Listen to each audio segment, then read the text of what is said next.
evening, everyone. Good afternoon, good morning, wherever you're joining us from. I'm super excited to be with all of you this evening, and I can't wait for an amazing time. You are welcome to the Holistic Medic series, which is an initiative of the Holistic Medic Network.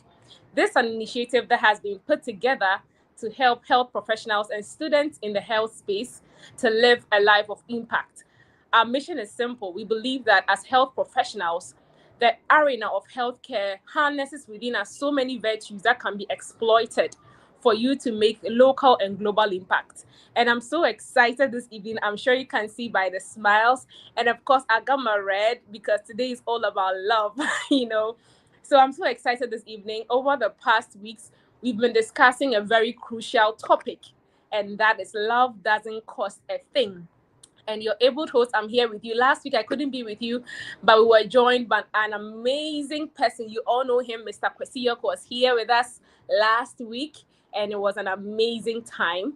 And I can't wait to have all of you again today. So make sure you stick and stay with us. As I was saying, we started this episode in the month of February discussing the theme, love doesn't cost a thing. I remember the first time I shared it on LinkedIn, I had a couple of people putting in their comments that, is it really true? Are you sure that love doesn't cost a thing? Because some people's bank accounts are flat because of love. There were so many controversies, and I love that because this is meant to just juggle our brains and just get us thinking. So we started discussing the area of singlehood. Is it a bliss or a burden? We were joined by amazing speakers that day that went in depth into the context of singlehood. We had Miss Kiki with us, and we had Pastor Conrad Prince also with us. It was such an amazing session. I love that session so much because we ended it with a powerful, unexpected, I don't know what other word to use, such an unexpected prayer session that was super impactful. Then we went on during the Vows Day weekend, to talk about marriage, separation, and divorce. Even though I was not there I was just listening along wherever I was that day, and I was like, Omo, this marriage thing isn't as we see it to be. It was such an amazing session. We had Dr. Julia with us. We also had Pastor Victor Jabbar with us as well. And it was so amazing, truth be told. It was such an amazing session. If you haven't watched this, please make sure you check our YouTube page as well. So today we are moving on and we are wrapping up the entire series with an amazing one as well. I think it's a topic that we seldom talk about, but it's one that is very important in our context. That is the arena of love, mental health, and self-care. Because a lot of people are facing and battling so many mental health complications because of the arena of love they find themselves in, whether they are single, whether they are married, whether they are separated, whether they are divorced. So today, choose to call us the love doctors because we are here with all the gist about love. So as I said, this again, the Holistic Medic Network. At this point, before I bring on our speakers, I want to give you this opportunity. If you are here with me, just as you can see on your screen, let me put this across. If you are seeing the captions of all that we are saying showing on your screen, especially on LinkedIn, you will just have to alter the settings. So you see a smaller icon with the inscription CC. You just turn it off so that you can hear without the words showing on the screen to make it a bit clumsy, because I get some of the complaints. Some of you see the captions of all that's being said on the screen and it covers the faces of our speakers. So make sure you turn it off so that you can see us clearly. Good. So this is your time. If you are hearing me from YouTube, from LinkedIn, just drop a comment. Let me know that you can hear me clearly. Drop a comment from YouTube. Drop a comment on LinkedIn. Let me know that we are on. Last week, we had a bit of interruptions with our LinkedIn stream. So I want to know that we are on board. Okay, Mamiesi says, I love this series. So impactful. Thank you, HomeNet. Thank you to Mamiesi for joining us from YouTube. So yeah, as you can see on your screen, we want you to drop a pitch about yourself, what you do, or the service you provide in the comment section. This is an opportunity for you to spotlight your abilities. You may never know who is going to view the session. Currently, we have over 100 people and even more who have viewed our event after the streaming last week. So you may think that, okay, these are the numbers now, but a lot of people go back to watch it. And when you check the analytics on our YouTube studio, this is going so well. So you may never know who is going to see this. So drop your comment. EL says, I can hear you, Dr. Bennis. Thank you. Benna says loud and clear from LinkedIn. Beautiful. So drop it, drop it, drop it. And I'm going to put it up on the screen so that everybody gets to see what you do and people get to reach out. It was so amazing that in the course of the week, I had someone reach out for the services of a website designer. You know, so sometimes some of these things you may think they are trivial, but this is an opportunity of a lifetime. So drop your pitch and do not slack. Okay, so it's time again for us to share this broadcast and repost the event link on LinkedIn and your WhatsApp status now. Do it now. So I want you to see you do it.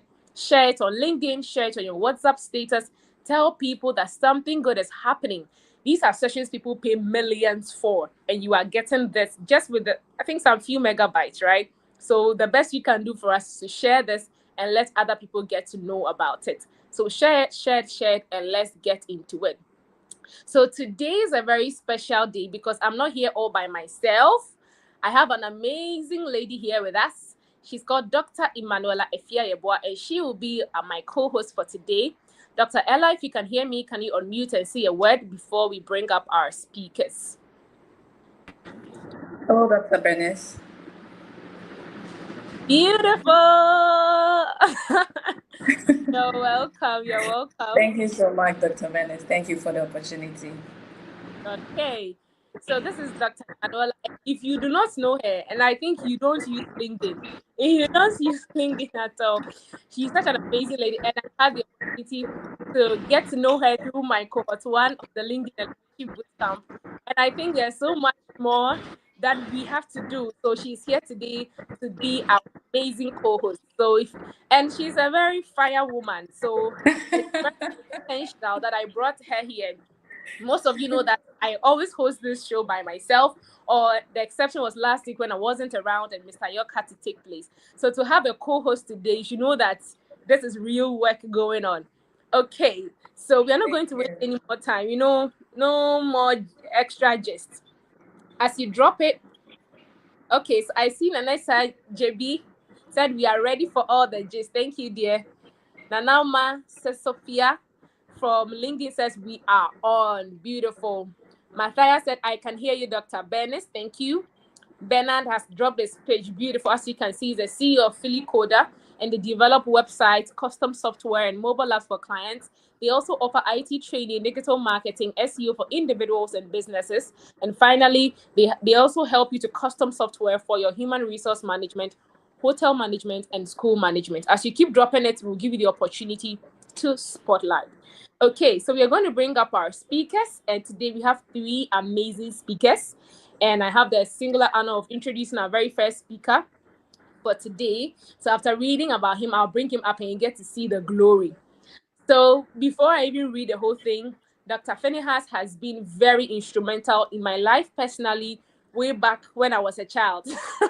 And I say when I was a child, I mean my medical school days, you know. That was when I was a child, you know. Now we've grown. And he has been so instrumental. And now he's a very key member of the HomeNet board. And I'm glad to have him here as one of our guest speakers. So Dr. Phinehas Nkrumah is a devoted Christian, a medical doctor, and a peer counselor. He's dedicated to empowering others. With a passion for sharing his expertise, he provides guidance and support for those seeking personal growth and wellness. Dr. Nkrumah embodies selflessness, excellence, diligence, and love, inspiring others through his compassionate approach. His mission is to help individuals achieve their highest potential through godly principles. Giving honor to whom honor is due, we'd like to call upon Dr. Phinehas Nkrumah. Doc, if you can hear us, can you say a word? Yeah, I can hear you loud and clear. And good evening, everyone. Good evening to Dr. Bennis, Dr. Emanuela, and then good evening to your lovely audience. I didn't think for a minute that this weekend I would be on this amazing program. But I mean, as God would have it, here I am. And so I'm super excited to be here. I know we say that a lot, but tonight I'm actually super excited to be here. And not only to share, but more importantly, to also learn from the other guest speakers, my co-speakers. So yes, thank you so much for the warm introduction. And I look forward to how God is going to send us for this evening. Thank you. Beautiful. Thank you so much, Doc. Thank you so much for making time. We are deeply grateful to have you here. And of course, Homenet is always grateful to have you on board. Over to you, Dr. Okay, so next speaker is a well-seasoned, well-layered person. She is Sandra Obey, a certified counselor with a specialization in relationship and family enrichment. Her passion lies in empowering women and youth to unlock their full potential and become the best versions of themselves through the blend of inspiration, practical guidance, and actionable advice. She helps individuals excel in building strong relationships, marriages, and noble task of raising godly children through nurturing strong families. She is the founder of Evolve You, which is a vibrant NGO dedicated to supporting women as they strive daily to achieve personal growth and realize their dream. On the professional front, she holds a master's degree in international business, an executive certification in counseling, and a dual chartered qualification in banking and procurement. She's a proud member of the Ghana Institute of Chartered Bankers and Chartered Institution of Procurement and Supply, and the Ghana Academy of Christian Counselors. With over 18 years of experience as a seasoned chartered banker and the head of procurement for the leading Pan-African bank, EcoBank Ghana PLC. Ladies and gentlemen, let's welcome our second speaker, Sandra Obey. Can you show some love in the comment section? If she can hear us, can she say hi? Hello, everyone. Thanks so much, Ella, for that long introduction. It's a privilege to be here tonight. And just as Bernice said earlier on, I'm super excited to be here, to learn, to share, and also to, for the very first time, acquaint myself with 3 powerful doctors, and if not more. So it's a great time I'm looking out for, and I'm trusting God that at the end of the day, we are all going to go back into our homes, into our jobs, empowered, equipped, and also knowing that love truly or not truly can cost a thing. Thank you very much. You're welcome.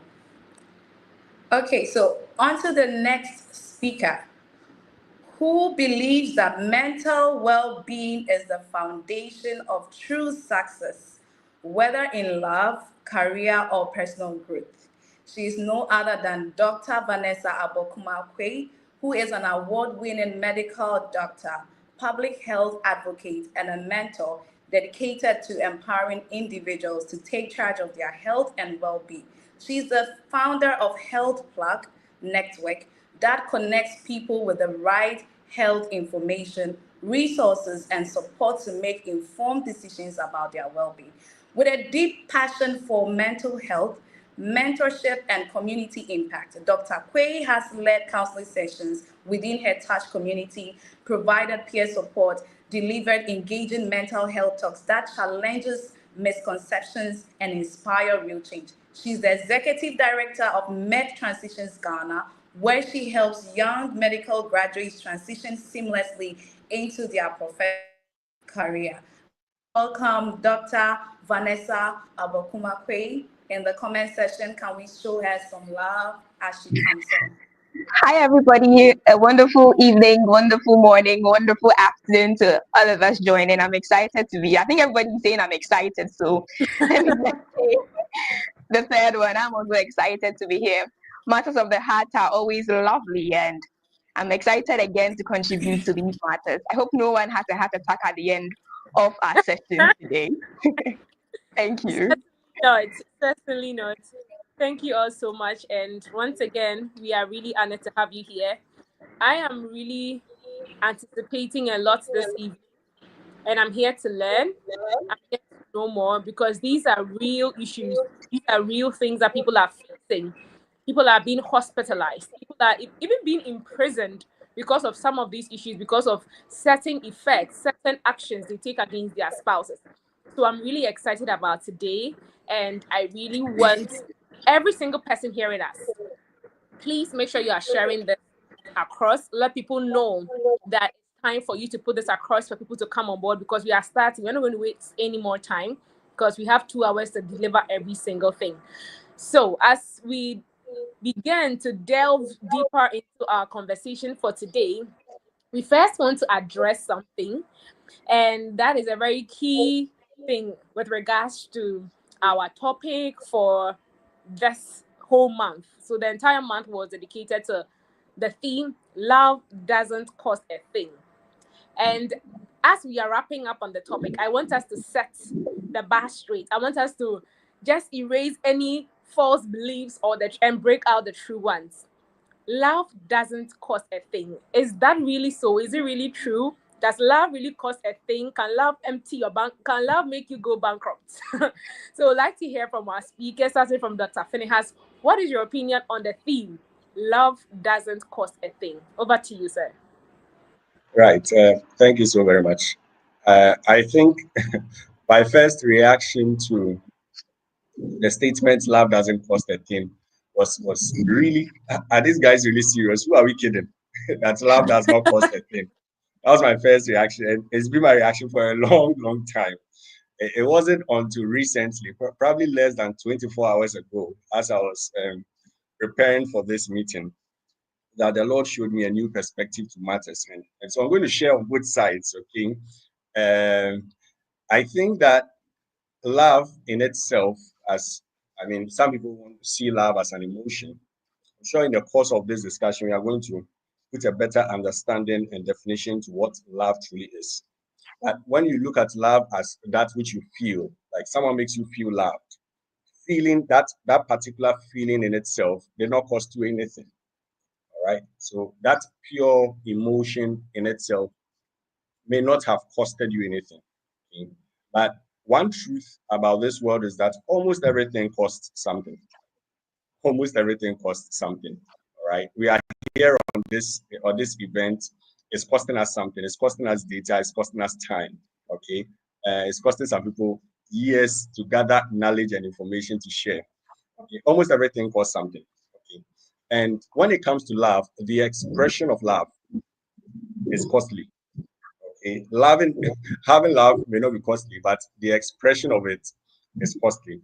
And we cannot overlook that truth and that fact. Okay.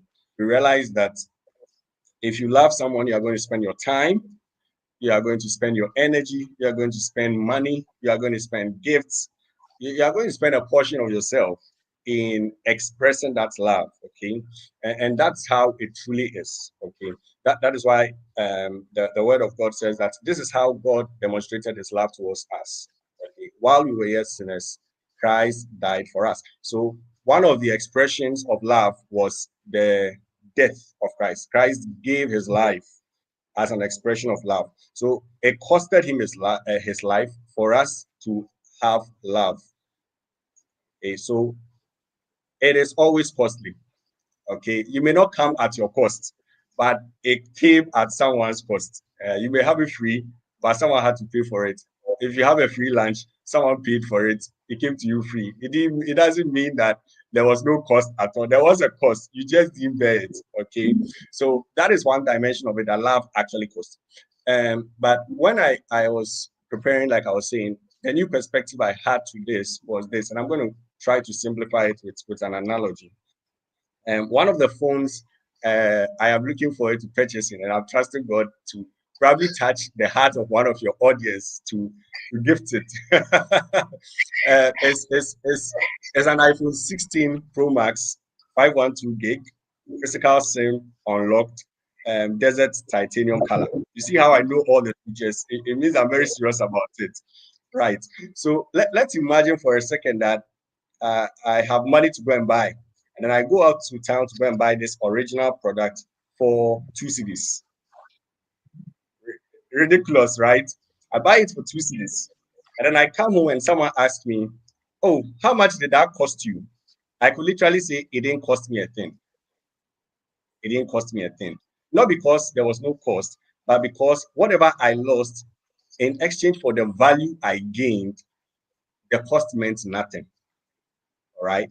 And sometimes when we see that the change and transformation that came to someone because of the love we showered on them, it doesn't cost us anything. When we see that kind of value we are getting, not necessarily getting, or that kind of value the person is now exhibiting, we realize that really whatever we sort of invested did not cost us anything.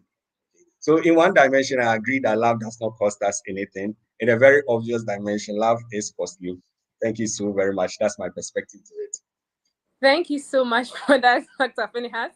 So from what Dr. Phinehas is saying, it's more like to the recipient, it's like love doesn't cost a thing, but to the giver, love really costs a lot. If I go what he was saying. And for the iPhone issue, may the Lord help you do the need. For the first time, I'm hearing someone talk about needing a phone and giving specifications to the color. The Lord has to do it. On this same platform, the Lord has to do it. Yes. So Mr. Kwesi is dropping the specifications. So you may never know. You could expect something from him. He is here. But that is I don't want to say it's very true, because I want to hear from all our speakers before we give the final say about that. So I just rounded up what Dr. Phinehas said, that for you, the one receiving, it may seem like it's for free. It may seem like you are not actually dispensing anything, whether it's your strength, your energy. Maybe the only thing you do is to stretch out your hands or tap your phone and see what has been given. But the person giving that particular gift out, showing that love, it's a lot of work. He said something that I put down, that the expression of love is costly. So if you are saying that you are in a relationship, and when I use the context of relationship, it's not just the love affair relationship, but any form of relationship, whether mentorship, whether family. So if you say you are in any form of relationship and it's not costing you, then that means you are not expressing certain dimensions of love. So let's ask yourself, how much is the love you say you have for your parents costing you? How much is the love you say you have for your mentor costing you? Because the expression of love is indeed costly. That is such a beautiful submission. So let's hear from our second speaker as well, Miss Sandra, Mama Sandra. So what is also your take on love doesn't cost a thing? Over to you, Ma. Thank you, Bernice. So thank you, Dr. Bernice. It's a powerful theme, I must say. It's really a powerful theme you chose for the month of February. Love doesn't cost a thing. It sounds ideal. Just as Dr. Phinehas said, it really sounds ideal. But in reality, love does cost something. If love was truly free, it wouldn't demand so much effort. But we know that building strong relationships, building strong marriages, building strong families, it takes intentionality. And love may not cost money, but it's never free. That's my point. It may not cost money. Love truly may not cost you money, but it's never free. It demands a lot of sacrifice, a lot of patience, and a high level of commitment. Anything worth living for requires effort, and love is no exception. And I heard a very powerful phrase today in one of my engagements. It says that even in Freetown, you need to buy a ticket that will cost you to get to Freetown. And when you get to Freetown, you definitely need a place to stay. And in booking a hotel, it still costs you money. So everything that you put yourself into, everything you want to do, it demands some intentionality, a huge sacrifice, and a level of commitment. And love is no exception. So this is my stance when it comes to your wonderful theme, that love costs no thing. Thank you. Thank you so much, Miss Sandra. And it's like those punchlines he keeps dropping, and I was like, okay, we are just getting started. So there's something she said that I think it's a very important thing, even beyond the confines of our topic. Miss Sandra says that anything worth living for requires effort. Yeah. And that is so true, because every single thing, especially anything you want to be of great impact, requires so much effort, so much work. like so much thinking, so much cerebral, whatever you want to call it. And that is true. And he says something very profound, that love is no exception. And I want this to be a very key thing for our audience today, hearing us, that anything that you believe is worth living for, anything you believe is worth pursuing, requires effort. I always say that every responsibility, every blessing comes with a responsibility. So when you go to church and you're thanking God, Father, thank you for this new baby, be prepared for sleepless nights. When you are thanking God for that new car, be prepared that very soon you may have to go and see the mechanic from time to time. Every blessing comes with a responsibility. If you do not fulfill the responsibility, then it becomes a burden. Yeah. That is why some people will say that, oh, I had a child, I was supposed to be happy, but now I feel that I'm not getting the satisfaction, because you may not be fulfilling the demands, the responsibility attached to the blessing. So let's not just end at the shout of praise of, even if you receive that iPhone 16 Pro Max, not just for Dr. Finnehan, generally for anyone, and you do not maintain the phone well, you are charging the phone and using it like I always do, which I know is not good, but we keep doing it, and the phone gets spoiled. You should know that you didn't fulfill certain responsibilities and you'll be liable for that. So that is so profound. Anything worth living for requires effort. And if love were free, it wouldn't demand so much effort. That was such a beautiful submission. Thank you so much, Miss Sandra. Hey, we are just getting started, though. This is amazing. I see you, Elsa. Elsa is a very special friend and sister of mine. See you here. I see you, Mr. Quesillo. Thank you so much for last week again. And please, you owe me a missed call. I see you, Miss Nanauma. Thank you for joining from LinkedIn. So I'd like to take the last submission from Dr. Vanessa as well on our broad theme. Love doesn't cost a thing. How real is this? Over to you, Doctor. Thank you, Bernice. Well, I think I agree with your theme. Love doesn't cost a thing. It costs things, plural. Actually, it cannot cost you just one thing. And I just want to speak about it from this perspective. It is going to definitely cost you things, but better for it to cost you the right things than the wrong things.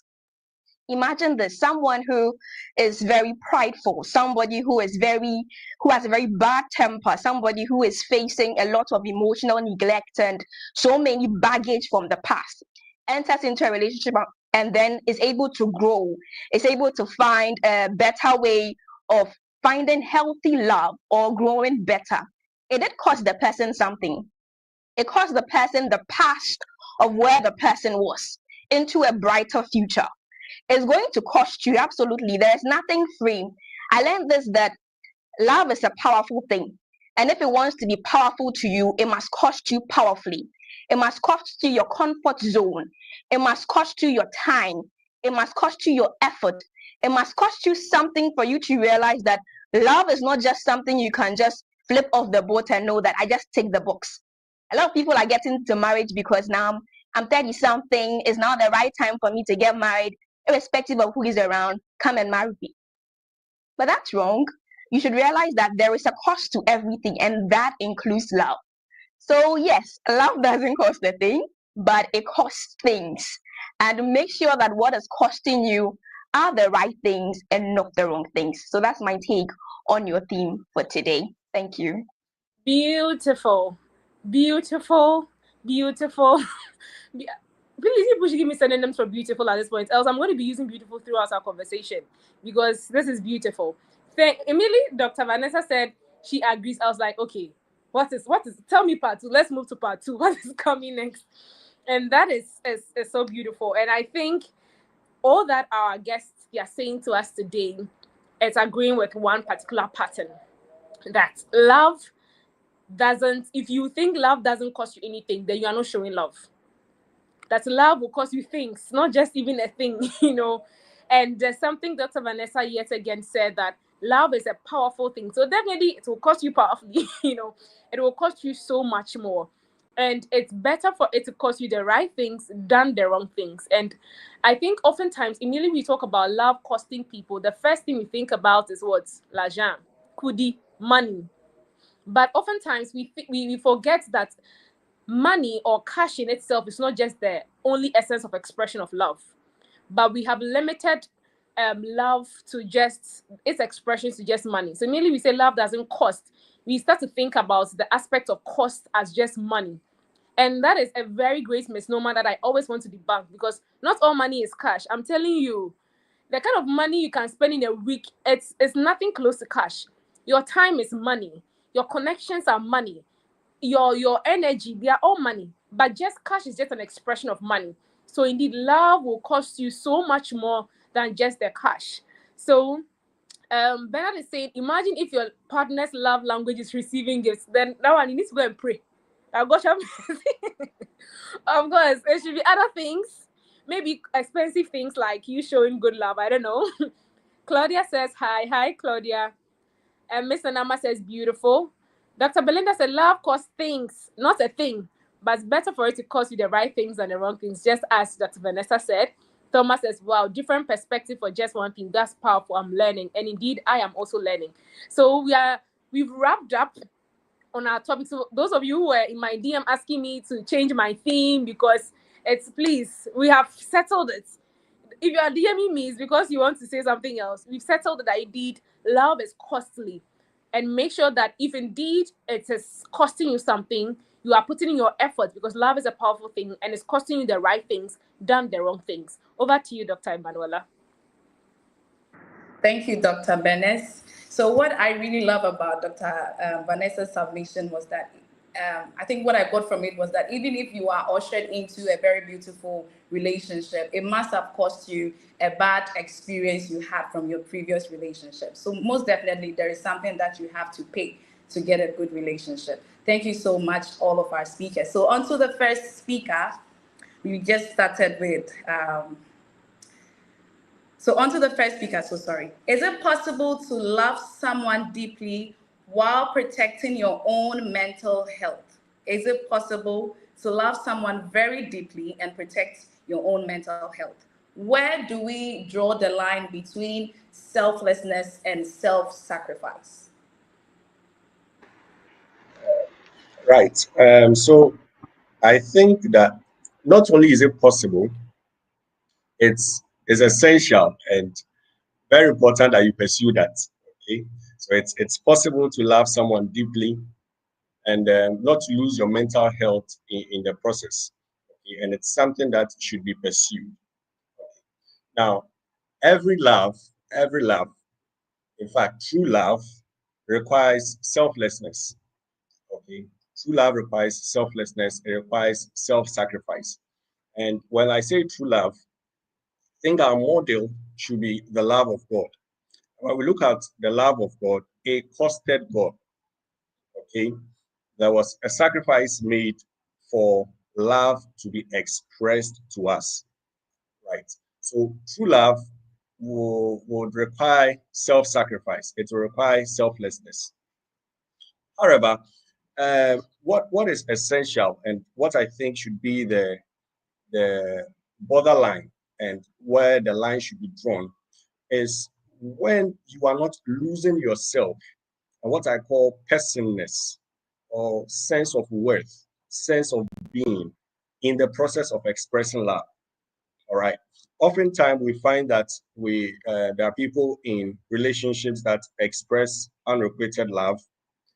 They love others so much, do all they can, do all they must, and they probably in their own estimation do not receive the kind of love they want in return. But let me be quick to also sound this. Love is not transactional. Love is not transactional. That okay, I am going to give you this in hopes of this. I am going to give you that in hopes of this, like return on investments. Love is not transactional.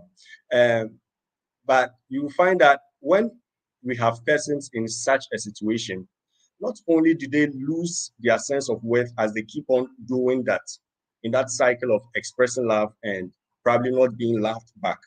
Okay. And so they get to a point where they begin to imagine and ask themselves questions.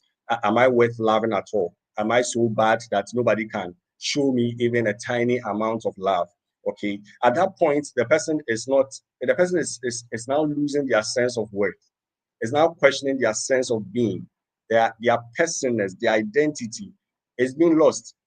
And that I think is a line that should not be crossed, because once you get there, you are now degrading yourself. All right. And so in as much as we show love, we give out selfless love, we should be careful that in all this we have not lost our identity.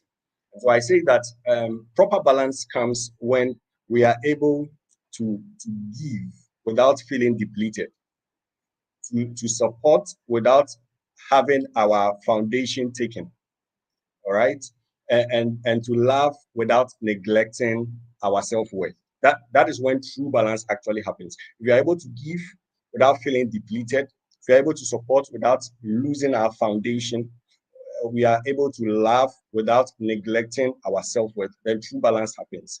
And all of this happens when you are loving the God kind of way. All right. And so the word of God says that, brethren, let us love one another because love is of God. Okay. Other version says that love comes from God. Okay. So if you want an inexhaustible source of love, you would have to be connected to God. Else, in the course of giving, you are going to be depleted. You see, oftentimes we want to love others our way, and that is why we get stuck in the process. Okay, so God is a source of love. We connect to Him. God is the one that gives you identity. When He is your foundation, that foundation cannot be shaken. It cannot be broken.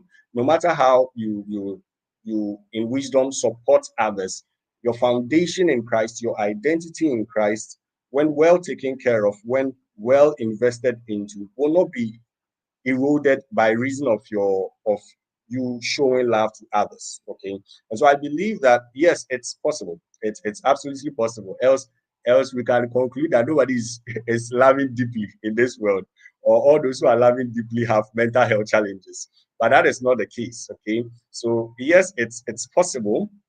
It should be pursued, and the way to pursue it, in my own perspective, is to be connected to God. Decide that you know that God is the source of love. Bible, that it doesn't just say God is the source of love. God is love. All right. And so if you want to love and love in a way that pleases God, you would have to do it His way. And you would have to be connected to Him. Like I said, true balance only happens when you are giving without feeling depleted, supporting without having your support or foundation taken away, or loving without neglecting yourself. Yes, please. Thank you so very much. Thank you so much, Dr. Phinehas. So I believe right from the event, we've established that indeed love costs a thing. But if I'm getting you right, it should not cost our identity. It should not cost our self-worth. It should not cost our person, our own self as a person. And the only way this is possible is when we take inspiration from the love of God, because the love of God endorses our identity, and that identity should not be attempted to be eroded by anybody at all. So that is where we draw the balance between selflessness and sacrificial love. Thank you so much, Dr. Phinehas. So on to our second speaker, Ms. Sandra. I want to know, what does self-care truly mean, and what role does self-care play in building and maintaining strong, healthy relationships? Can healthy relationships contribute to better mental health? If so, why? All right. Thank you, Dr. Ella. So let's start by seeing self-care in the right definition and in the right way. More often than not, when we hear about self-care, what comes into our mind is the bubble bath and the spa days. Although, let's be honest, those are really nice too. But that's not what self-care is all about. Real self-care is about intentionality, like I said earlier on, when I was talking about the theme.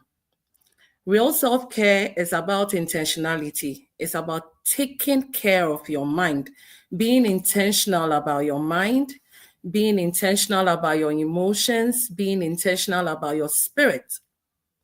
I'm bringing in the spirit here because I'm towing a little bit on Dr. Thinat's line. When we take a look at 1 Corinthians chapter 6, 19 to 20, it talks about our bodies being the temple of the Holy Spirit. So neglecting self-care is like you're letting the temple turn into a messy warehouse. Okay. Now, psychologically, we see self-care as something that keeps us away from stress. It prevents burnout, and it keeps our emotions from going on unnecessarily roller coasters. So simply put, some simple habits like rest, reflections, and exercise can work wonders when it comes to self-care. Now, let's talk a little bit about the role of self-care in building and maintaining a strong, healthy relationship. Self-care, we are talking about the role of self-love in building and maintaining a healthy relationship. So for self-love, I see it as the foundation of every strong and healthy relationship. Think of it like building a house. If the foundation is shaky, the whole structure is at risk. Looking at it from that biblical perspective, Jesus said that we should love our neighbors as ourselves, which means that the way we treat others is directly linked to how we see ourselves. So if you treat somebody badly, then it means that you are a bad person. If you don't respect yourself, how can you expect others to respect you in that regard? Now, God created us, and he says that we are fearfully and we are wonderfully made. And if you believe these two words that God used in the Bible as we being fearfully and wonderfully made, then you should understand that self-love is all about embracing the truth and walking in it confidently. You know that you are fearfully and wonderfully made, and you have embraced that truth. So you are walking knowing that you are wonderfully made. And that is self-love. It makes you walk in confidence because you have identified with intentionality, you have accepted who you are, and you are walking in it.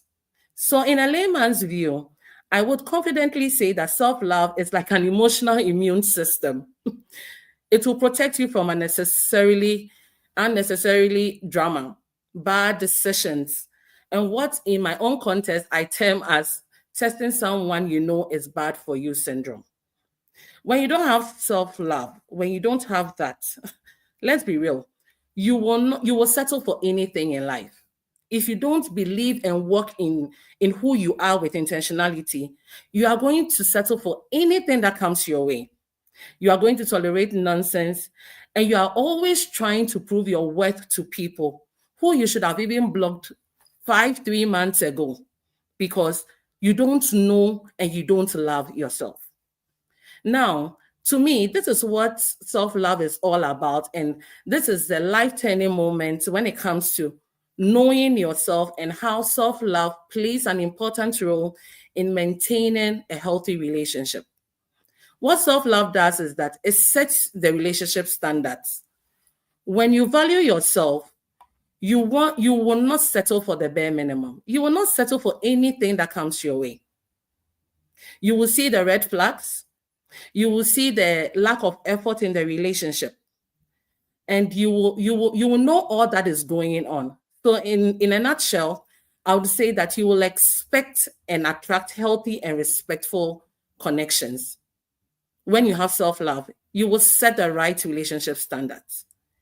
And with self-love, once you know and you walk in it, it will prevent clinginess and codependency. I don't know how many of our lovely watchers or our lovely people who have tuned in today who have ever been in a relationship where the person you are in a relationship with is actually the personality of the relationship. And what happens here is you are literally who the person is. The relationship is the person's personality. The person wants you to toe in a particular line. The person wants you to dress in a particular line. And sometimes it goes on and on to the extent that when they see you, they see the person. And when it happens like that, you are running self-love on an empty base. If you love yourself, your partner will complement you. Your partner doesn't complete you. You know, sometimes people go saying, my partner completes me. No. When you know yourself and you love yourself, and the Bible says that you are fearfully and you are wonderfully made, you are complete. So why should somebody come and complete you?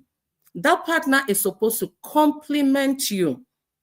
When you love yourself, your partner will complement you. He'll complement your life. He doesn't complete you. And here's the case. You are whole. There's nothing wrong with you. The doctors on call can verify this for me.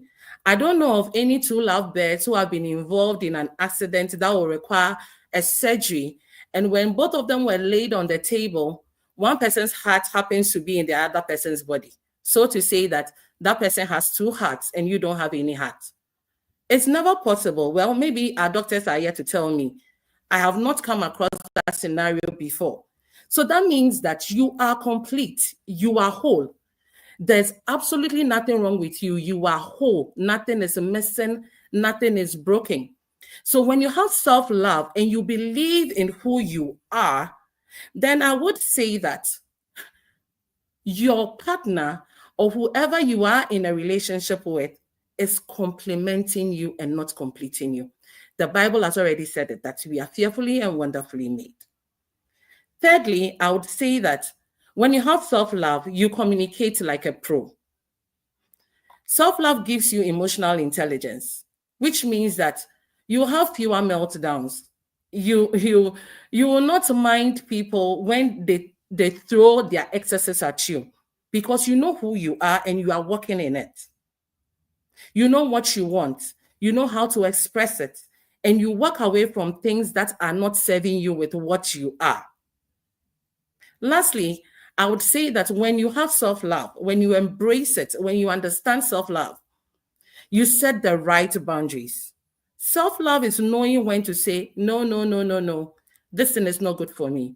Self-love is knowing when to say, not today, to toxic people, to draining situations, and to relationship that makes you feel so worthless.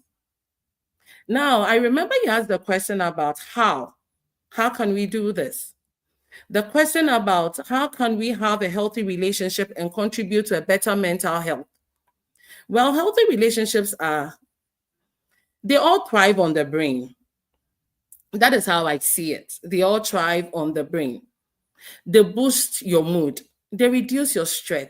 If you are coming from a home that is filled with love, if you are walking out of your room, or you are in a marriage that there's always love around you, you always look radiant.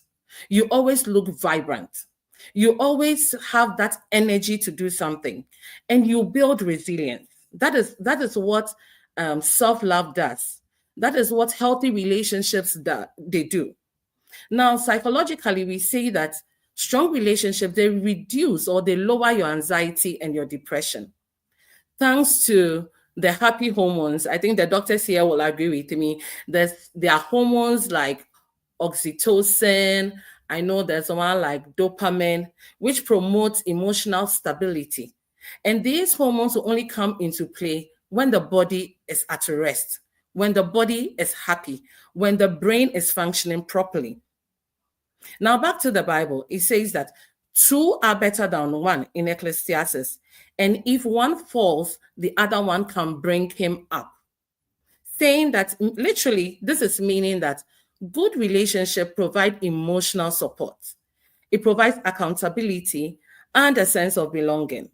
So whether you are in a loving space or you have a loving spouse, whether you are in a solid relationship or you are in a faith-filled community, it's all about surrounding yourself with healthy and uplifting connections.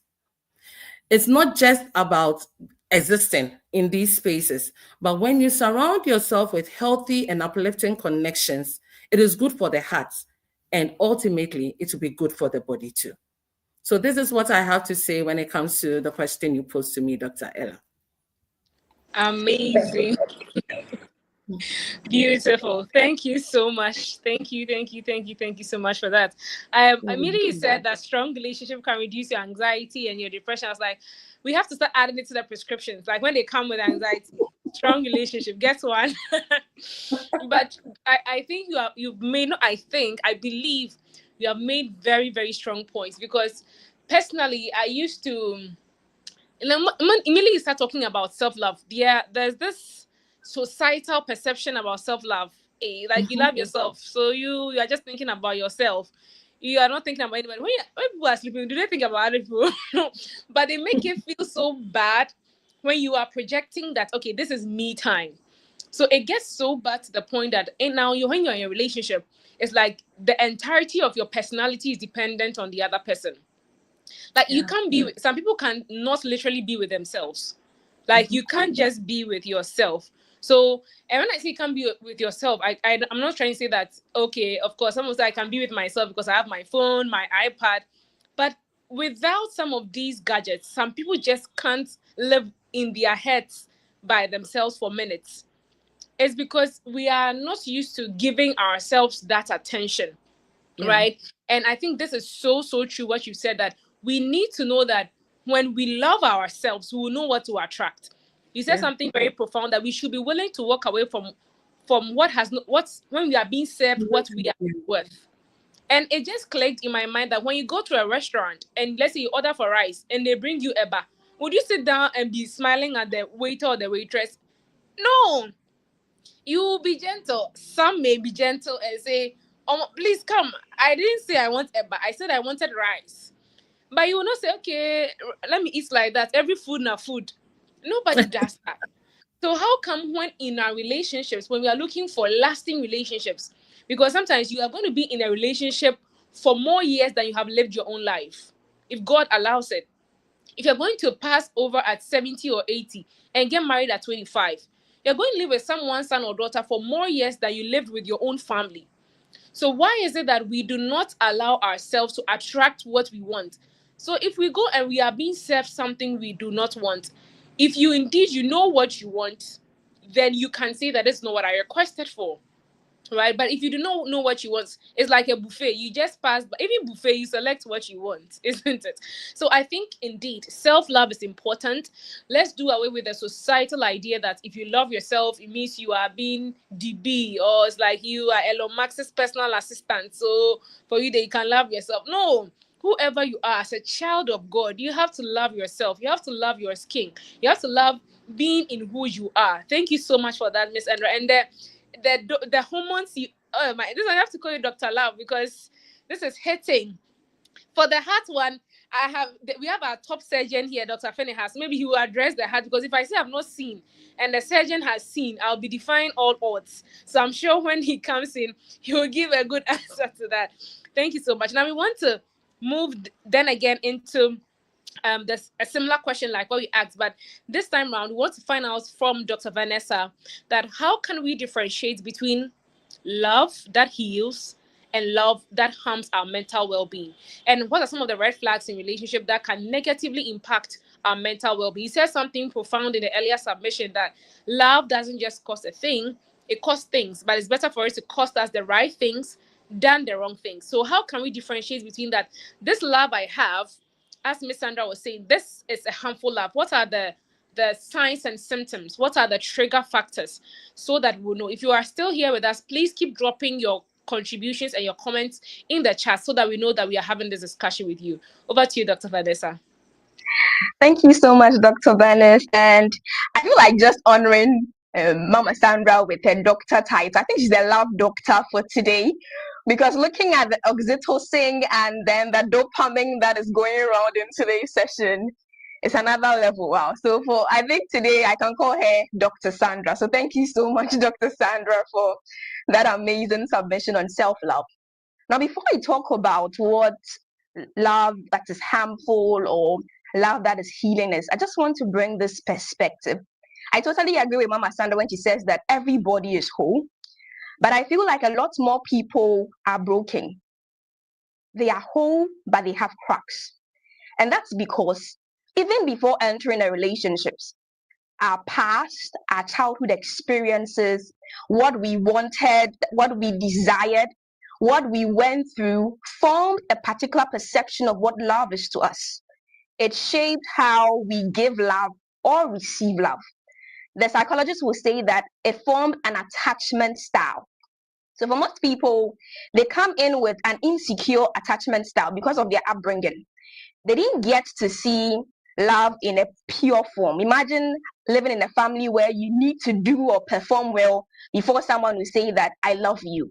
Imagine coming from a family where You don't even get people who are hugging you. You don't even get people who are listening to you, finding time for you. So you grow all independent. There is some scars. There is some barriers to the whole complete nature that you are. So what am I saying? I'm saying that it comes along with some wounds. Every single person, at least most people, even if you are from a very sane and healthy background, there are always some scars from relating with friends in school. There's always some scars from relating with teachers, from speaking to that man on the street. There's always something wrong that has created a wound in the inside of you. So before someone enters a relationship, they are wounded. Now the question is, what is that relationship going to do to you? Is it going to contribute to a healing of that wound? Or that relationship is going to cause more harm to you than you already have been? How does a relationship that heals look like? And I love that Dr. Finney has mentioned that God is love. A relationship that heals looks like God. The whole Bible is all about how God is healing his people back to himself. So one of the very first things about a love that heals is a love that heals feels safe. It feels safe. You know that with your wounds in those places, they can receive healing because you are okay. You are free to express your views. You are free to allow the process of love cut down every wound that is in you. It's sewing it, it's suturing it. For those of us who go to the theater and see it being done, it's closing the gaps. You are not so insecure about sharing your opinions. A love that heals feels safe. Another thing that you should know about a love that heals is that it empowers you. It doesn't, the thing about it is that yes, it is going to meet you where you are, but it will not leave you where it found you. It met you in a place of pain. It met you in a place with scars.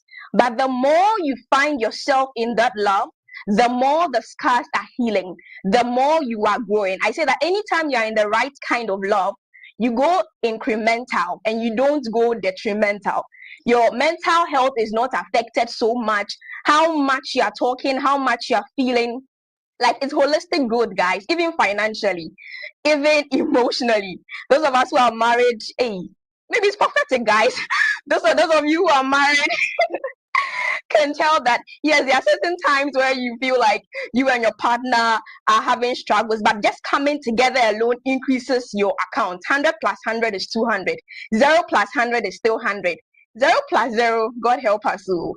But even in that state, it is incremental. It adds value. There is growth. There's a form of empowerment. You don't stay how you are. You see a change, and that means that you are in a love that is healing. Okay. Another important thing about a love that heals is that aside it empowering you, aside it causing you to grow, there is consistency.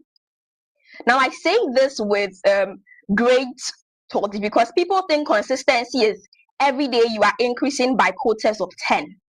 It's not always going to be like that. You realize that sometimes with your partner, you have days that are not happy. But beyond feeling, love is a decision. Love is a choice. Waking up in the morning and saying that I choose this person. Yes, I'm annoyed with him. Yes, he didn't get me the snack I wanted. Yes, he doesn't appreciate my opinions at the moment, but I choose to serve him. I'm angry with him, but I'll cook his food. I'm angry with him, but I'll lay his bed. This for the married couples, guys. I'm angry with him, but I'll still show up for our date. Choosing to stay in that relationship with that person because love is a choice and a decision, and you're consistent about it. You may have fallout days, but you find yourself choosing each other each and every single day. That is a love that heals because you stay consistent in it. And that's how God's love is. I see in the Bible how the Israelites will falter, and every single time they go away, especially in Judges, God raises up a man to come and save them. We see that God is consistent in loving his people. In the same way, you should be consistent in loving your partner, even in days that you have fallout, even in days that it doesn't seem beautiful at the moment. But you say, hey, your head is big, but I choose you. You're not listening to me, but I choose you. Today, I choose to choose love because love is God and love is consistent. So that's another thing you should know about a love that heals. A love that heals makes you that better version of yourself. Now, talking about a love that harms really is built on insecure attachment. I love what Dr. Sandra said today about codependency. It's a surprise that some people love being in a toxic relationship just for the high of it. You know, sometimes when you're in a toxic relationship, you get the addiction of staying there and trying to always help the person. But ladies and gentlemen, your relationship is not a hospital and your partner is not your doctor. There's only one doctor in town and his name is God. So don't think that you're entering the relationship to now start a clinic and start consulting, guys. Allow yourself to be a patient for God to use you. So that being said, a relationship that harms allows you to feed on your insecurity, feed on your fears. You're always afraid, you are not able to voice out your opinions. And that's really not love. We learn in the book of Galatians that the fruit of the Spirit is peace. There should be some kind of peace you feel in your relationship to be able to be there and know that it is settled. If you're in a relationship where it doesn't feel like it is settled, I think it's time to think about running away. It's very dangerous, okay, to get to that point where you feel like, I'm afraid. In a relationship that is harmful as well, another thing that you note as a characteristic of that relationship is that people there and then feel possessive of their partners. And I'll enter into some of the red flags very soon. If you are in such a relationship, you can't even grow. Like you can't find yourself of telling your partner that I saw this investment and I want to invest, and it feels like his money, your money is his money. That's dangerous. Like that's really dangerous. You know, at that particular point in time, you should know that you aren't in the right relationship, and you must realize that there is some harm that is also going on in that sector. Let's talk about some of the red flags. And I feel like some of the red flags of relationship is, I just basically called it pain. P is not P-E-T-T-E, those of you have watched Jaco, but P-A-I-N, pains. The first one is the possessiveness of it. I watched a clip by Prophet Nana say on characteristics of relationship, and he said the very first relationship characteristic you find is that love is not selfish. Guys, if you are listening to my voice, I want you to know that you have been bought with a price, a high price by the Lord. No one can possess you because God already has you. You are a treasure to Him. The moment you feel that someone feels entitled to you, it's a red flag. Even if the person pays a bright price for your whatever he did for you, he still doesn't own you. You've already been bought with a price, and he should go to the cross and die for you. Simple, you know. But Christ has already done that. So I want you to realize your self-worth and know that you cannot be possessed by another. My mommy always tells me that be careful about three kinds of guys. Guys that are easily angered, guys that are jealous. You'll be talking to your friend and will be like, who are you talking to? Don't talk to anybody but me. Hey, for how many years will we be doing this, guys? For how long will we be having this conversation? I can't even talk to the air. At a point in time, I'm telling you not to even talk to your family members. So that's a red flag that is popping up, that possessive nature. And that thing is the A. They always make you feel guilty. Even when it's not your fault, they don't know how to accept responsibility for what they've done. So they'll find a way of making it look like it's your fault. That's a dangerous relationship. To be able to be with somebody who is able to see fault, accept fault, and be willing to make change from those faults. Okay, so it's very important that you realize that always feeling guilty, somebody who looks like every day it is you, start checking the bags. Start packing your bags, guys. Start packing your bags. Another thing I want you to realize is something that Dr. Sandra said: isolation. They want to carve their world around you. They don't want you to have friends. They don't want you to go out. They don't want you to actually be better. So they isolate you so that they can control you. To be honest with you, it's not love when they want to keep you to themselves. People think that my boyfriend wants me to be by him all the time. He really loves me. My husband doesn't want me to go out. He really loves me. Guys, it's scary. What if you have that next big conference in US, in UK, in Germany? What will you do, guys? That's very dangerous. And it's not just for the guys alone, even the ladies. If your guy is stepping out, and I heard this thing that people say that I don't like handsome men. I'm afraid that some lady will come and then pick him and the person will no longer listen to me. It's a red flag. It means the person is not secure. Kind of the things that I hear is actually very interesting. So isolation might actually be, the root might be that the person is insecure.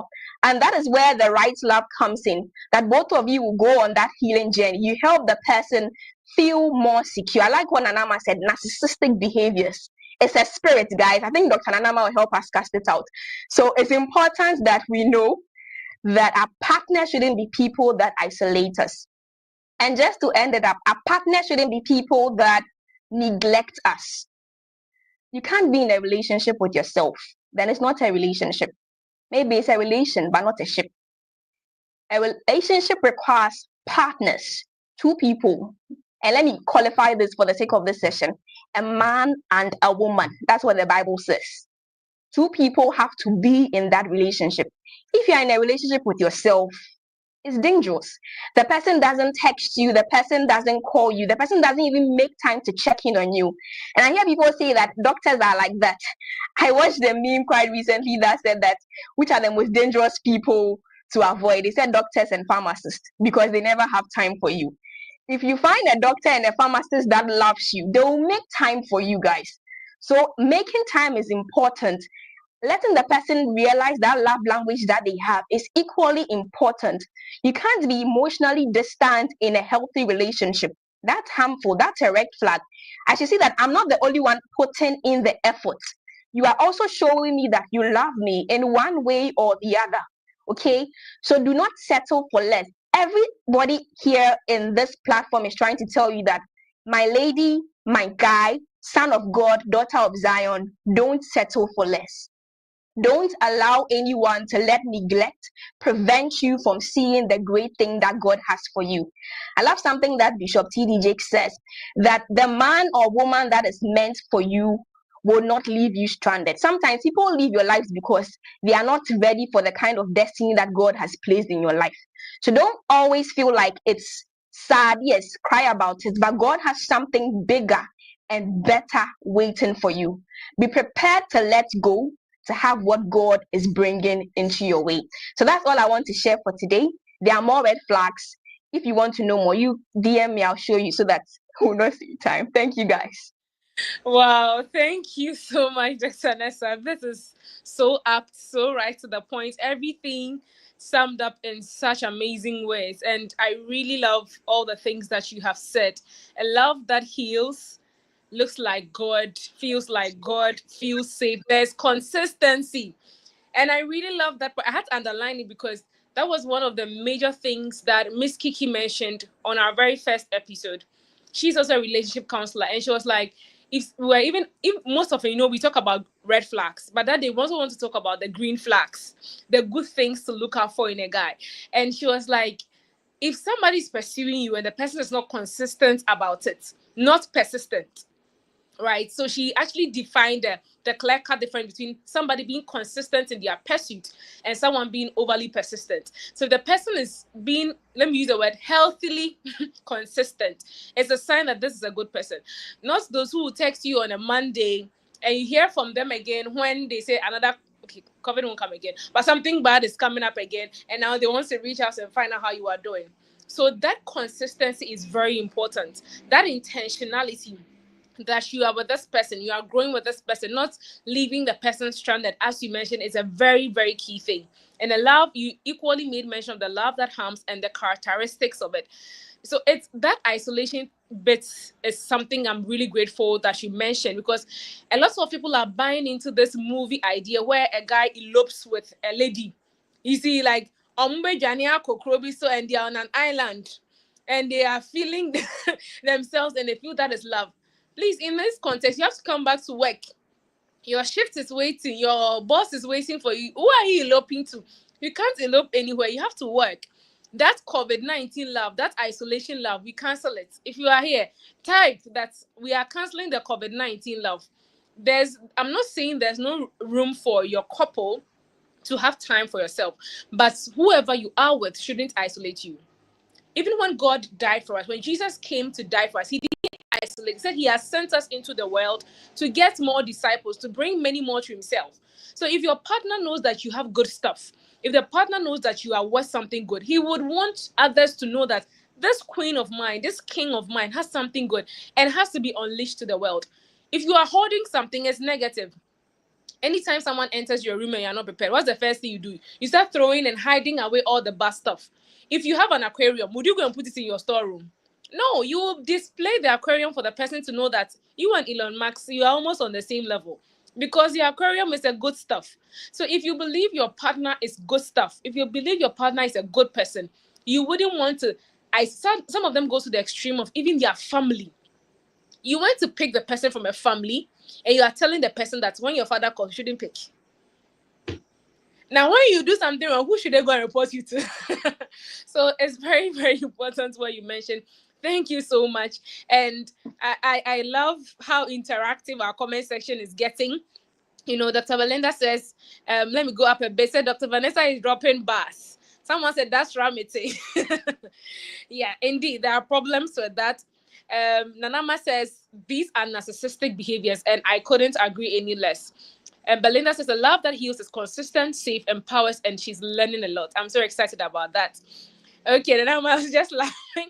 And Dr. Nessa Bena said there's a certain kind of jealousy that every spouse should have, but there's a limit to it. Exactly. Yes, you should. If you love someone, you would want to know them for yourself, have them for yourself. But it doesn't mean that you do not let them live their lives.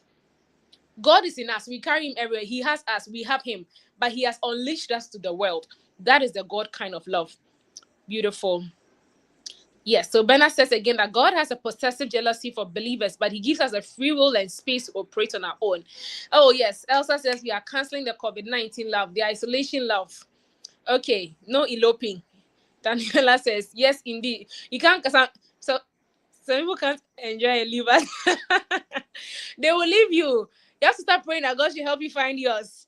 Because in 2030, it is my partner and I. So you have to find yours. Beautiful. Okay, so as Dr. Vanessa was making a submission, she spoke about the fact that your patient is not your doctor, right? But we have situations where somebody is in a relationship with someone and the person is battling with certain mental health issues. And I'm not just talking about the anxiety and the depression. It can even be everyday stresses of work, stresses of life.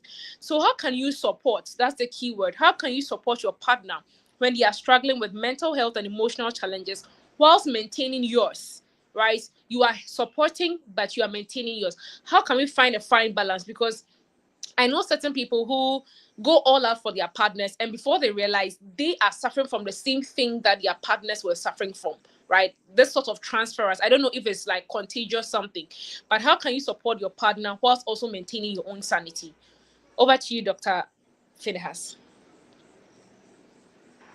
Right. I didn't know having an aquarium puts you near the same level as Elon Musk. I would have gotten 20 already. And amazing, super amazing.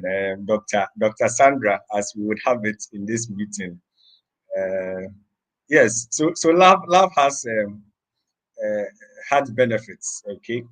Like she shared, and I'm not kidding, I'm not joking, I'm not making light of the matter. As she shared, these kind of hormones that are released when you are in the right kind of love reduces stress. And once stress is reduced, it has a lot of benefits of the heart. Okay, and so yes, it has very, very positive, let me say, cardiac benefits. I have to show that I'm a doctor and I went to school for 6 years. But essentially, what I mean is that it has very good health benefits. Right? And Dr. Vanessa is always dropping bars. It's not today. She started a very long time ago.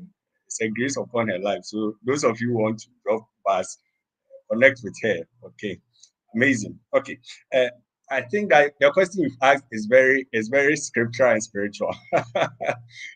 And so the Bible says in Galatians 6:1 that when you see your brother overtaken in a fault, you who are spiritual, restore him, but pay heed that you do not also be tempted. Okay, so there's a way you can seek out with best intentions to help someone. And by the time you realize in the roller coaster of support, you find yourself needing support yourself. And so I think that it's very important to address this. I think the first thing to recognize is that you are the support, okay? And you are not, in essence, responsible for the fixing of the entire situation. Oftentimes, a lot of people try to fix it, and Mr. Fix It, SpongeBob, or oh no, what's that? The guy with a hammer. I'm sure someone will drop it in the comment section. Bob the Builder. Okay, we are there to go and transform everything by any means, any ways possible, all resources. Ladies and gentlemen, I believe that you would have to recognize the role you are playing. Okay, the role you are playing is to support, because there are times that there are people you seek to help and they are not willing to be helped. And so you find yourself throwing yourself into the situation more and more and more, and eventually you are losing it. Okay. And so sometimes, and I think most times, the person involved should be willing to help so that your support sort of supplements their desire to be helped and brings out a better outcome. And so you going as one to support, you should recognize that role and not assume the savior complex. Okay. The thought that I am the one come to save the day. By the time it's done, everybody's going to know that it is Dr. Nkrumah that saved this girl. It will not work. You will hurt yourself and you hurt a lot of people probably in the process. Number two, I think that communication is key in all relationships. I'm sure we've heard this often. And I think when you hear certain things often, they should make you realize the truth in it. Okay, communication is key in all relationships. And regarding this question, it's important to learn how to communicate with empathy, okay, and truly empathize.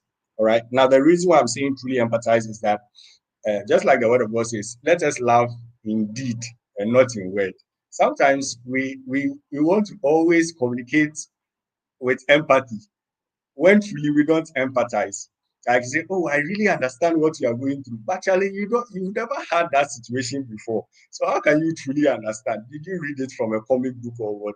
And so I think that be honest, but you would have to practice empathy.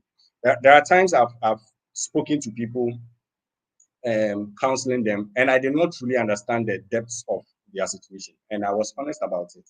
That sincerely, I cannot understand the whole concept of this. I cannot grasp it all. But I want to assure you that I'm here to support you. And so it's important that even when you are empathizing, you should be honest.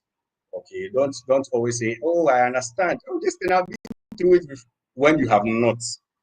Okay, lies will not get you anywhere. That fake identity of having had that past experience will not help you and will not help your partner, as it were. Again, one thing I've learned, I think, over the past week is about perspective. I think that it's important to also learn about the struggle the person is going through. Sometimes, like I've already shared, you may not know the full detail, you may not fully understand because you've not had any prior experience of that.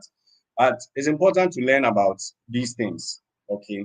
In medical school, one of the things I learned concerning mental health challenges and all is that some things like depression, they are not things you can just snap out of.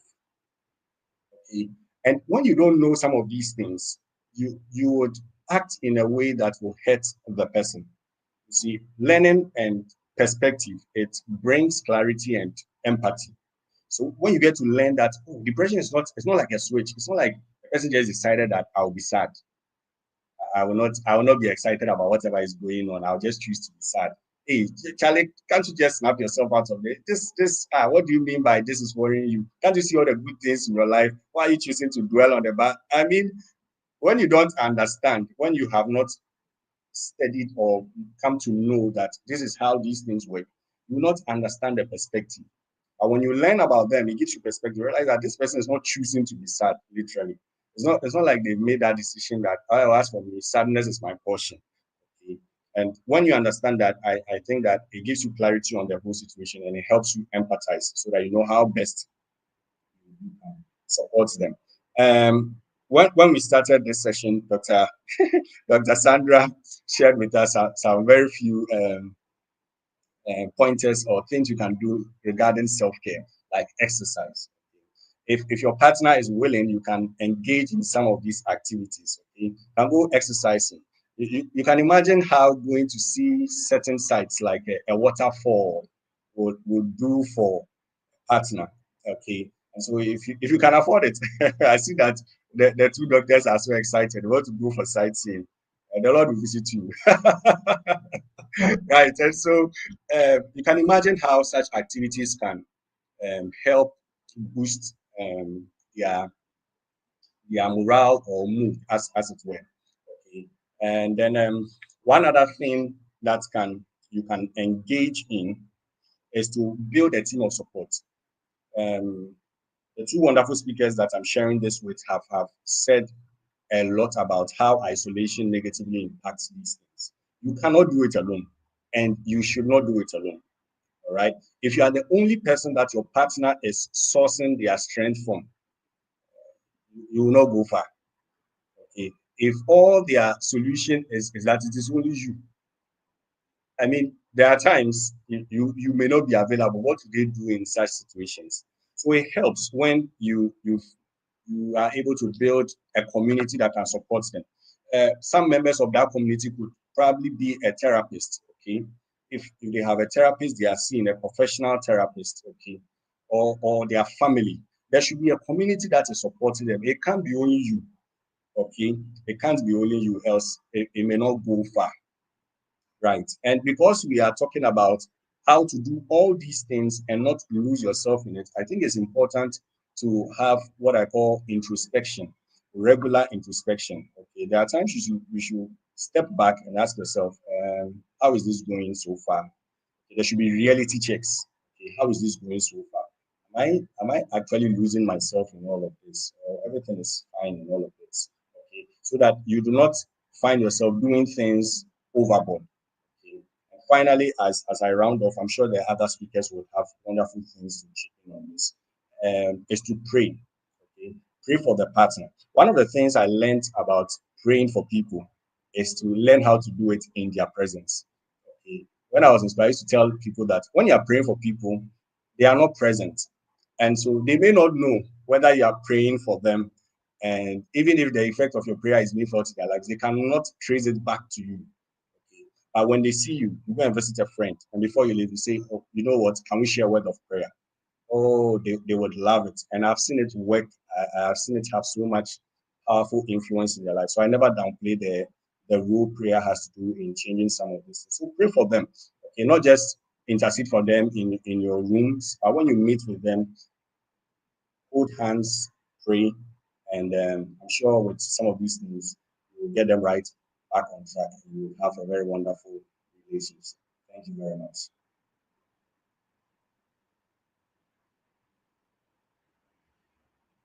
Thank you so much, Dr. Phinehas. I think with what you were saying, you gave a very powerful submission, which I will take it as a reminder to all of us about how it's very important that we understand we are supporting the people who are going through mental health challenges and not necessarily fixing it. Because immediately a friend comes to us and talks about depression, even if they would approach us in that way, we assume that the solution to depression, oh, let's go get a meal.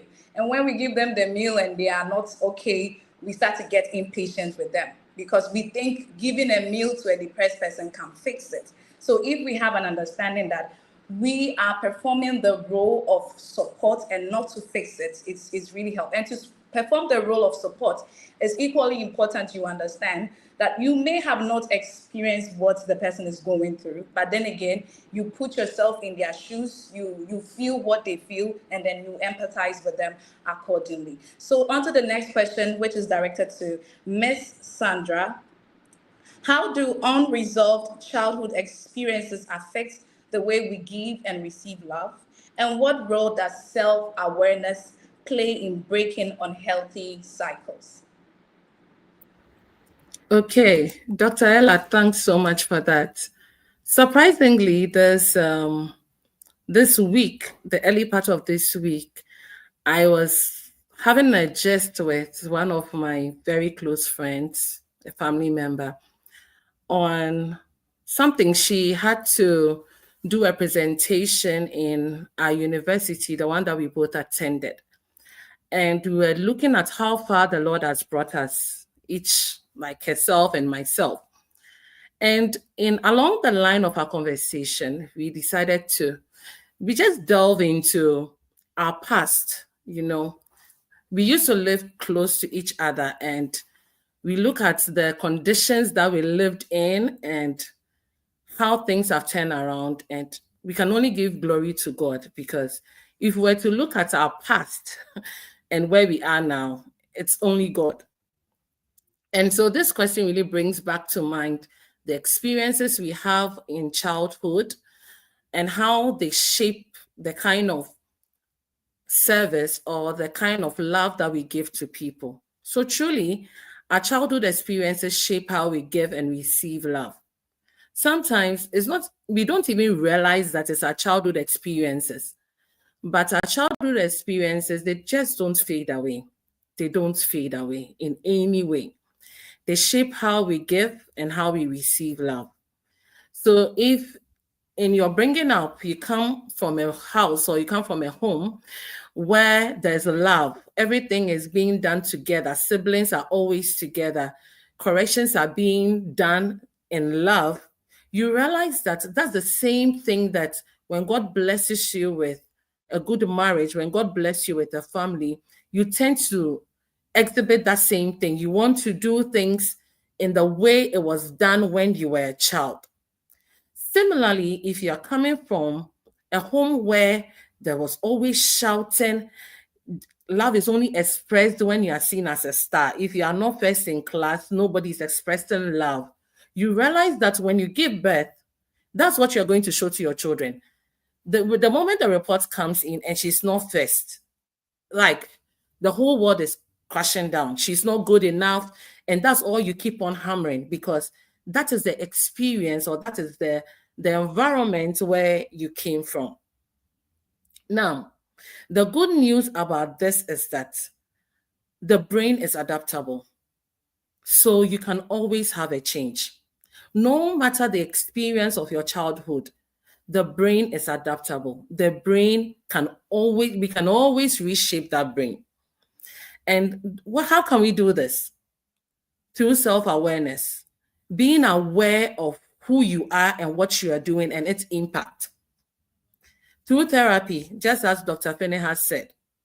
And also, once again, my favorite word, through intentional healing. It is a process, something you have gone through from 0 years to 18 years. You cannot change it in a day. It is a process, but before you can even get to the healing part, you need to be aware of who you are. You need to accept where you are. You need to acknowledge where you are going. And then ask yourself, knowing who I am, the experience I have come from, and I have come to believe that these experiences, as it stands now, are not the best, and I need to change. What do I need? That is the self-awareness part. What do I need? Do I need to go through therapy? Do I need somebody to help me heal before I can change? Once you get to know what you need, then you look out for the healing. We can always rewire our emotional responses. We can break unhealthy cycles, and we can learn to love and be loved in healthier ways. If you are coming from a home where mommy always seems to be broken because daddy is shouting at everything, daddy is always upset why mommy has cooked plain rice and not vegetable rice, why mommy is giving tomato stew and not contomere stew. What happens is when you grow, that's what you're expecting from your wife. You are always comparing. You are always unappreciative of whatever your spouse is doing for you. So there is a need to always be self-aware of who you are. Be brutally honest with yourself, regardless of your childhood experiences. The past may shape us, yes, but it doesn't have to define our future. And I say it again, the past will definitely shape us. because of the environment that we've been in over a period of time. It shapes our thinking. It shapes the way we behave. It shapes the way we act and we give out love. But once again, it doesn't have to define our future. It doesn't have to define our future. Once you believe and embrace who you are, you love yourself, and you are aware of yourself in terms of your strength and your weaknesses. Self-awareness is like turning a light in a dark room. It helps you to see the patterns. It helps you to see the triggers. And the belief that you have been running on your relationship as if you are running on an autopilot. And so it has to be like that. No. Psychologists say that recognizing these patterns is the first step to change. And I strongly believe in that. And that comes from self-awareness. If you don't know what is broken, how can you fix it? So you need to believe that I'm broken. You need to believe that I need to be healed. You need to believe that I need to be fixed. By understanding how our past experiences shape our thoughts, how it shapes our emotions and our reactions, you gain the power to respond differently. When you begin to understand how your experiences, your past experiences, how your thinking, your perception about things in the past and your emotions, when you begin to understand how they shape you, you'll begin to respond differently. Because at that moment, you are ready to set healthy boundaries and you will choose love over fear. Because sometimes for parents, that's what happens. You are afraid your child is going wayward. And so you are just always on the advising mode. And if you have adolescents, they're going to block you silently because as for mommy and daddy, every day just say, and sometimes you need to sit back. You need to be aware of for yourself that, hey, I'm the parent, yes. But see, is there another side to this story? Why is my daughter always second or last in maths? Why? I was great in maths. I was taking prizes when I was in school. How come my daughter is not taking prizes? And you know that thing that we do? School, no. Sometimes I wish our mates are there to correct because sometimes we lie through it. We go like, school, no. But God knows, you yourself, you know in your heart, you're not even aware that you're lying. You need to be aware of yourself that this thing that you are saying, it is a lie. Even though you need to encourage the child, you have to start from a healthy background. Okay? Look, assess the thing. The child may have strength in other diverse ways that even you don't have. If she is not good in math, she may be good in creative arts. Have you considered that? But in your past experiences from your community, you need to be good in math, science, and that's the only thing you know. You don't know of creative arts. You think that in Phony Chakra, they are useless. But today, photographers are the ones making the big money. Maybe we, the accountants, we, the bankers, we the doctors, we are not getting the gig like the photographers. We are not getting the gigs like the entrepreneurs. So you need to be aware of how your past experiences are shaping you and how you are impacting, how you are giving the love out. You really need to be aware of that. The Bible always tells us, and I love that quote so much, Romans 12:2, it says that, be transformed by the renewal of your mind.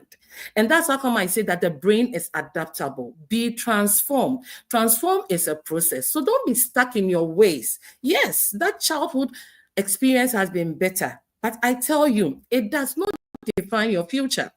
So be transformed by the renewal of your mind. So I'll say in conclusion, when you become aware, you can heal. When you become aware, you can grow. When you become aware, you can build a relationship that thrives instead of repeating old pain. Back to you, Dr. Ella. Thank you so much, Miss Sandra. What you said, that really resonated with me. It also reminded me of one time that I was fifth in class, being the girl who is always first. And then I went to a new school and I was fifth. And I was panicking, so afraid to even go home because I had this mentality that to be fit is a mistake. And then when I went home, I realized, I did not realize it then, but it was after that I realized that for kindness to be even extended to me, I had to perform. And for me to hide or be afraid, there has to be a mistake. So when I found myself in a new workplace, I made a mistake. I was expecting that backlash from my employer, and then I did not get it. And I was so surprised. I'm like, wow, he did not shout at me. He even gave me time to go and relax and then come back to the work later. And it's very true that when you say the brain is adaptable, it's so now having experienced the kindness consistently from people, even though it still surprises me, now I am in that position to understand that I'm eligible to receive kindness. It's absolutely fine to receive kindness from people. That was a very profound submission you gave there. Thank you so much. So, Dr. Vanessa, what are some of the biggest mistakes or misconceptions about mental health, wellness, and self-care? Thank you so much, Dr. Ella. I just wanted to say this. Thank you so much, Dr. Sandra, earlier for saying that blocking people is self-love. Some people are going to chop blocking by the time we finish this session. That was just by the way, guys. Right, so misconceptions about self-care and mental health. I think I'll start from where Dr. Finney has started from. People think that mental health illness are like buttons you can just press and snap out of. That's one of the major things people think. If I'm depressed, oh, just snap out of it. Positive vibes, you know, think positively. Like if I'm just get an ice cream, like Dr. Ella was saying, it goes beyond that. Okay, depression is, I don't want to behave like a doctor here. It is a whole process, affects every single part of your body. You can't just snap out of it. You know, it's not something you snap out of. It takes process. It takes some time for you to come out of it. So don't think that people with mental illness are just trying to force themselves in a box and they should just come out of it. Be willing to lend the support, just as Dr. Finney has mentioned earlier on. Another thing I want to talk about is people think that the fact that they cannot see the problem, it means that the problem is not real. There can people that cannot help appreciate that I'm depressed because unlike malaria, I don't have a fever. Unlike malaria, I don't have chills. My mouth is not bitter. I'm not taking anti-malarials. And they keep saying that it's a thing of the head. It's just in your head. Just get it out of your head. Come and show me now, since you know the way. You know. So mental health illness is not just something that you think at this particular point in time, okay, fine, I have this mental illness. There's not much I can do for you. No, it doesn't work like that. Okay, be willing to be there to help the person appreciate that it's a big deal. Yes, it is. Be willing to let the person, even though you cannot see it written with symptoms, sometimes actually comes with symptoms. Especially if you have a panic attack, it can even let you have tummy aches, sweating, etc. For some people, you may not see that symptom, but the fact that you cannot see it does not mean that it does not exist. I come to the hospital all the time, and then I see people who come and their oxygen levels are low. And then I'll tell the nurse that let's give them some oxygen. Now I'll put a mask on your mouth. You don't see the air that is coming in. But when I check the oxygen level, it moves up. Does it mean that air is not real? No, I can actually be able to tell that air is real because I'm seeing that the oxygen level is moving up. That's the same way we should appreciate that mental health illnesses are real. Depression is real. It's okay to have something called a bad mental health, and it's okay to also know that we have something called a good mental health. The fact that you cannot see it tangibly does not mean that it does not exist. Okay, appreciate that it exists and be willing to help the person find it out. I always love that we always start our growth with identity, and it's the same way in health. You always start your solution with identifying the problem, and that's what diagnosis is all about. What is the problem? I know the problem. I can help you solve the problem. So be aware. The fact that you cannot see it tangibly does not mean that does not exist. The third thing I want to talk about is that people have the notion that self-care is for luxurious people, people that have money. Guys, if self-care was all about spa dates and all about, as Dr. Sandra said, bubble baths, then some of us will be in debt, because we'll be the most mentally unstable people in this world, because maybe we will not have the time and we may not have the money to visit these places. And so people relegate self-care to these expensive things. But sometimes I'll just add this to maybe what I'll talk about later. Self-care is in the simple things. Probably it's just cutting your nails. Probably it's just saying that today I look beautiful. Probably sometimes it's just looking in the mirror and saying that, wow, hey, God can create. That's self-love. Buying a new pen, taking off that box that you always wanted to have this dream or have this goal. Those are ways that you have self-care. It doesn't have to be all expensive. You don't have to rob a bank to care for yourself. Self-care is not just reserved for the Elon Musk kind of people. Even if you live in the ghetto, you can have ghetto care, and it's also self-care, guys. So allow yourself to care for yourself is important. Self-care is not just for people who are luxurious. And I think I just want to bring out there that's important when it comes to realizing some of these misconceptions is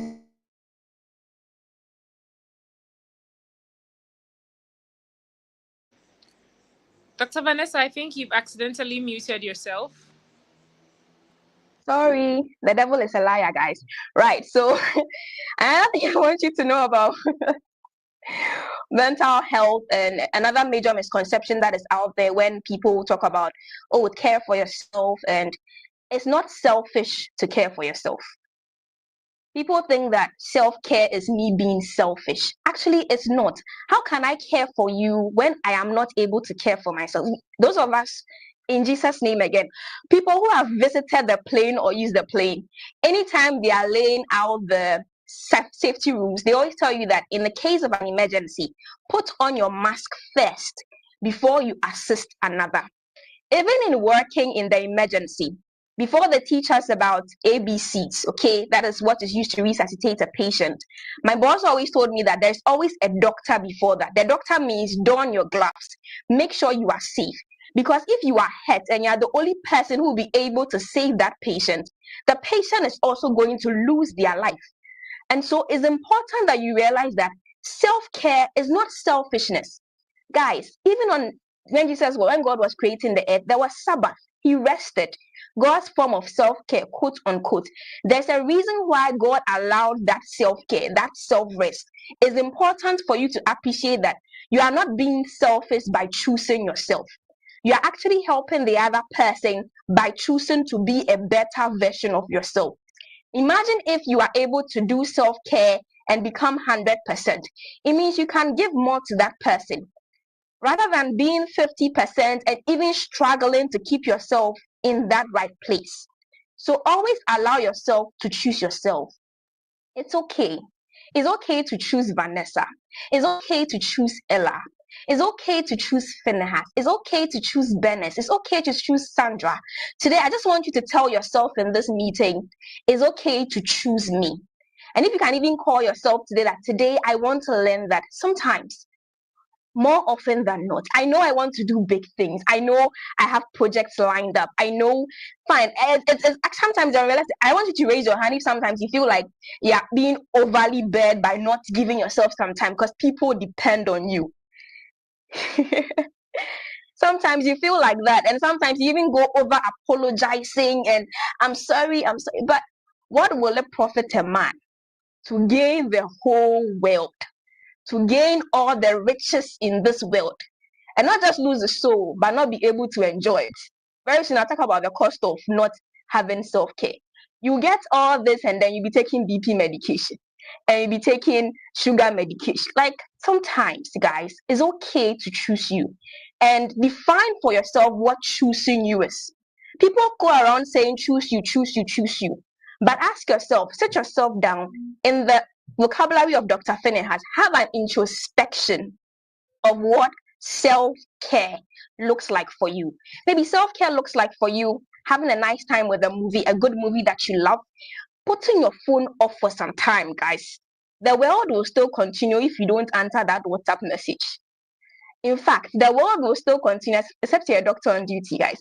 The world will still continue if The world will still continue if you don't answer that Facebook message. And even if you are married and you have kids, let your kids know that maybe from 6 p.m. to 7 p.m. is mommy time, is daddy time. Do your homework, watch TV, let me breathe. It's a culture you are developing. These are some good early childhood habits you let them grow up with, that they should be able to appreciate themselves too, because they've seen mommy and daddy take care of themselves. They've seen mommy and daddy not beat themselves up just for them. They appreciate these little values. So learn that self-care is okay, and allow yourself to choose. In fact, it's more luxurious. It's a more luxurious option to choose yourself than other people. And this is not to say that don't help others. By all means, remember the you factor. God made you first. He made you, and he made you to make impact and not just impact. So it's okay to choose you. Okay.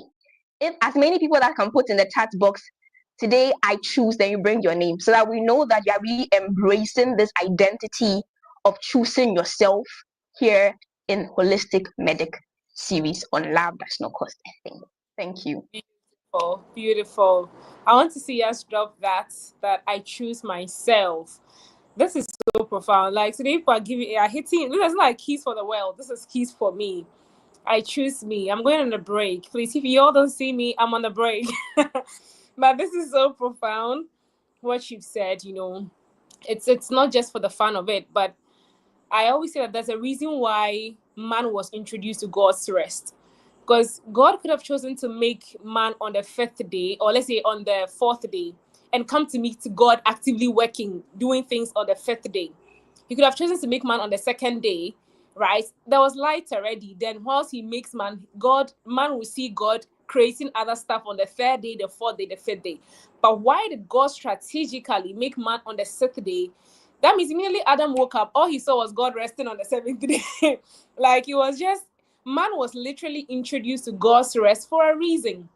It doesn't mean that afterwards Adam didn't have anything to do, because later was the command, and God gave them that, yes, you are supposed to be fruitful, you are supposed to tend to the garden. But when they came, that first period of their life was God's rest. That means rest is very, very important, that we should not trivialize in any way, right? Yes, 24-hour economy, and even that, they are saying that it's for the agricultural and the industrial sectors. There's still some space for rest for you. I hope you get it. So just allow yourself to get the rest. It doesn't mean that the entire 8 hours every single day, right? But you have your own way of unwinding. I know for the mothers, it's going to be difficult, because I live with 2 mothers. So I know it's very difficult for the mothers to factor this in. But try and have some time, even sometimes letting somebody take a bit of the burden off of you, to just get a 30-minute nap, an hour nap. It's enough. You don't need to say, okay, if you can go on a vacation, that's fine. But you don't need to put aside so many things and say, I need to go to Barbados before I can rest. This is Ghana. Your passport has expired. So find ways to rest before the passport gets renewed. So thank you so much for that, Dr. Dessa. So this today has been an amazing day. And I love all the contributions coming in the chat. We're going to take a last round of questions. I wish this could go on and on and on. Like, I didn't know that today was going to actually turn out this way, and I thank God that it's really did. This is so amazing. Now, before we round off, and this last set of questions are like key, and I want every single person, and I love that the numbers are even going higher, even at this latter part of the conversation. That means you are sharing it, and that is good. Let's keep sharing. It's not too late, Okay, so I want to go back to Dr. Phinehas, right? There's this thing about vulnerability in relationships that I want us to address, because we cannot leave here without talking about that. I don't know if it's a word, it's a fancy, I don't know, whatever it is, but be vulnerable. Oh, you're too hard girl. So I want to know, what exactly is vulnerability in relationships, and how does it impact our mental health?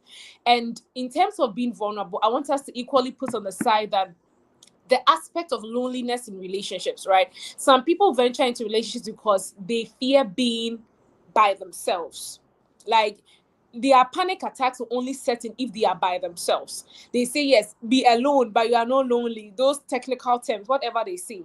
I want to really know what exactly is the role of vulnerability in relationships, and how can we deal with the fear of loneliness, which sometimes forces a lot of people to start relationships that they are not ready for.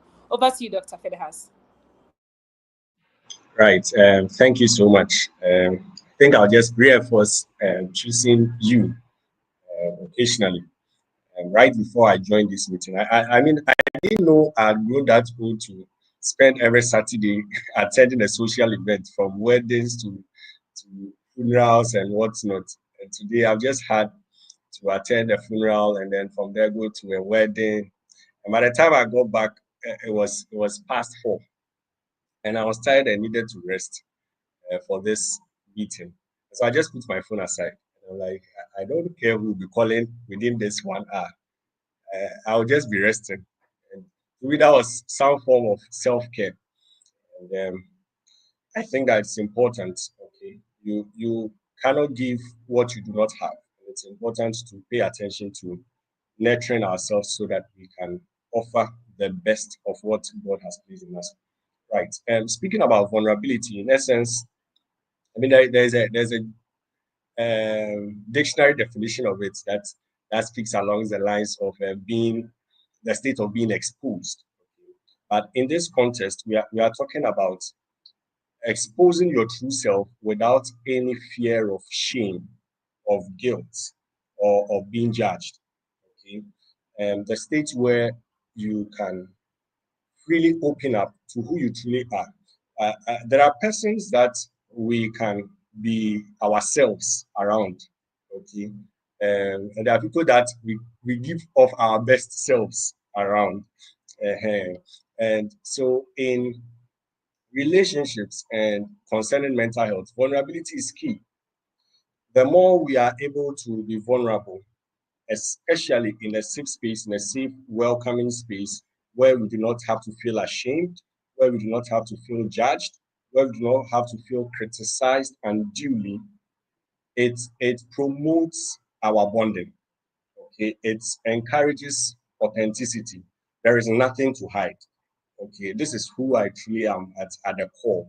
All right, and that ability to freely express yourself before someone or before whoever that may be, it builds the bond. Okay, makes you know that I mean this is really going to work out because Charlie, he knows me for who I am, and yes, they are choosing me.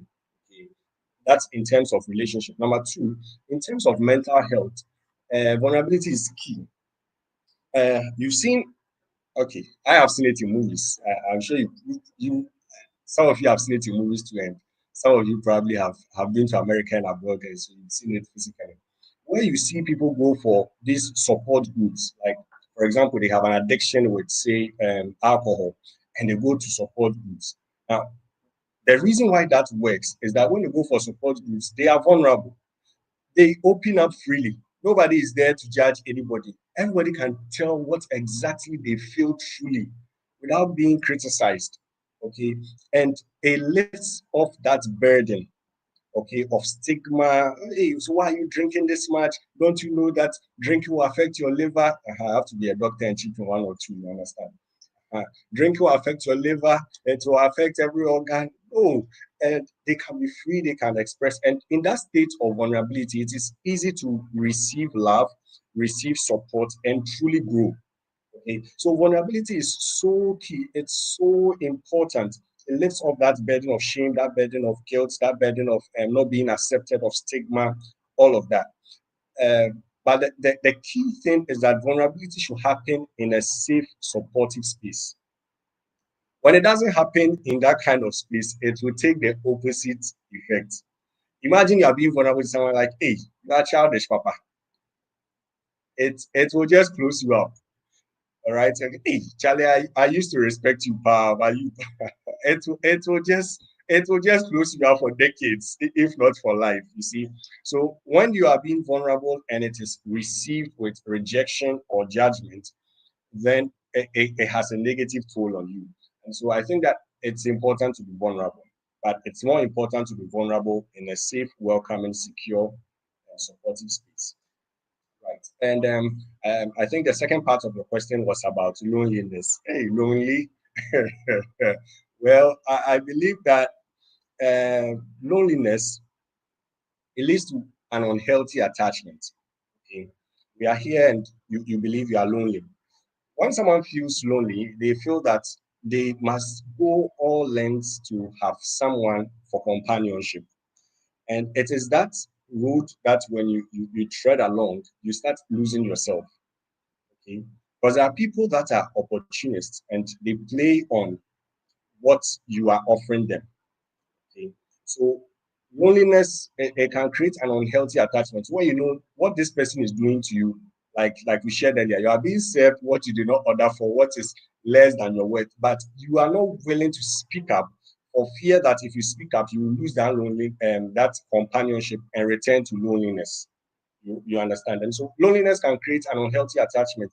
And Dr. Vanessa shared earlier that it was surprising that some people lack toxic relationship.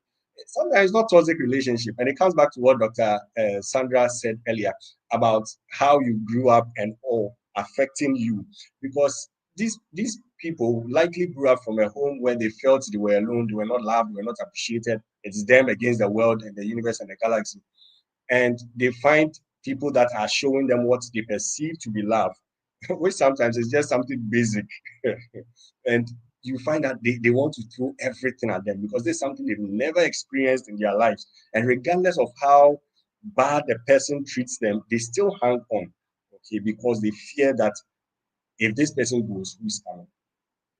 Children of God, God has more than one person for you. You see, you don't do anybody a favor, or nobody does you a favor by being in a relationship with you. Okay, very important. Nobody does you a favor by being in a relationship with you. Say, hey, if you are not, do you know what you lose if you leave me? Hey, oh, ladies and gentlemen, you would have to understand yourself. But when you understand some of these things, nobody shakes you in a relationship. You realize that you bring some worth to the relationship. They bring some worth to it. They are valuable. You are valuable. If they intend to leave, let's live on a calm note.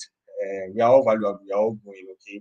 Right. Number two, loneliness can lead to neglect of personal needs, okay? Because you are seeking so much for validation, external validation. You do not pay attention to the things that you require. There are certain things, maybe you should go to Abraham Maslow.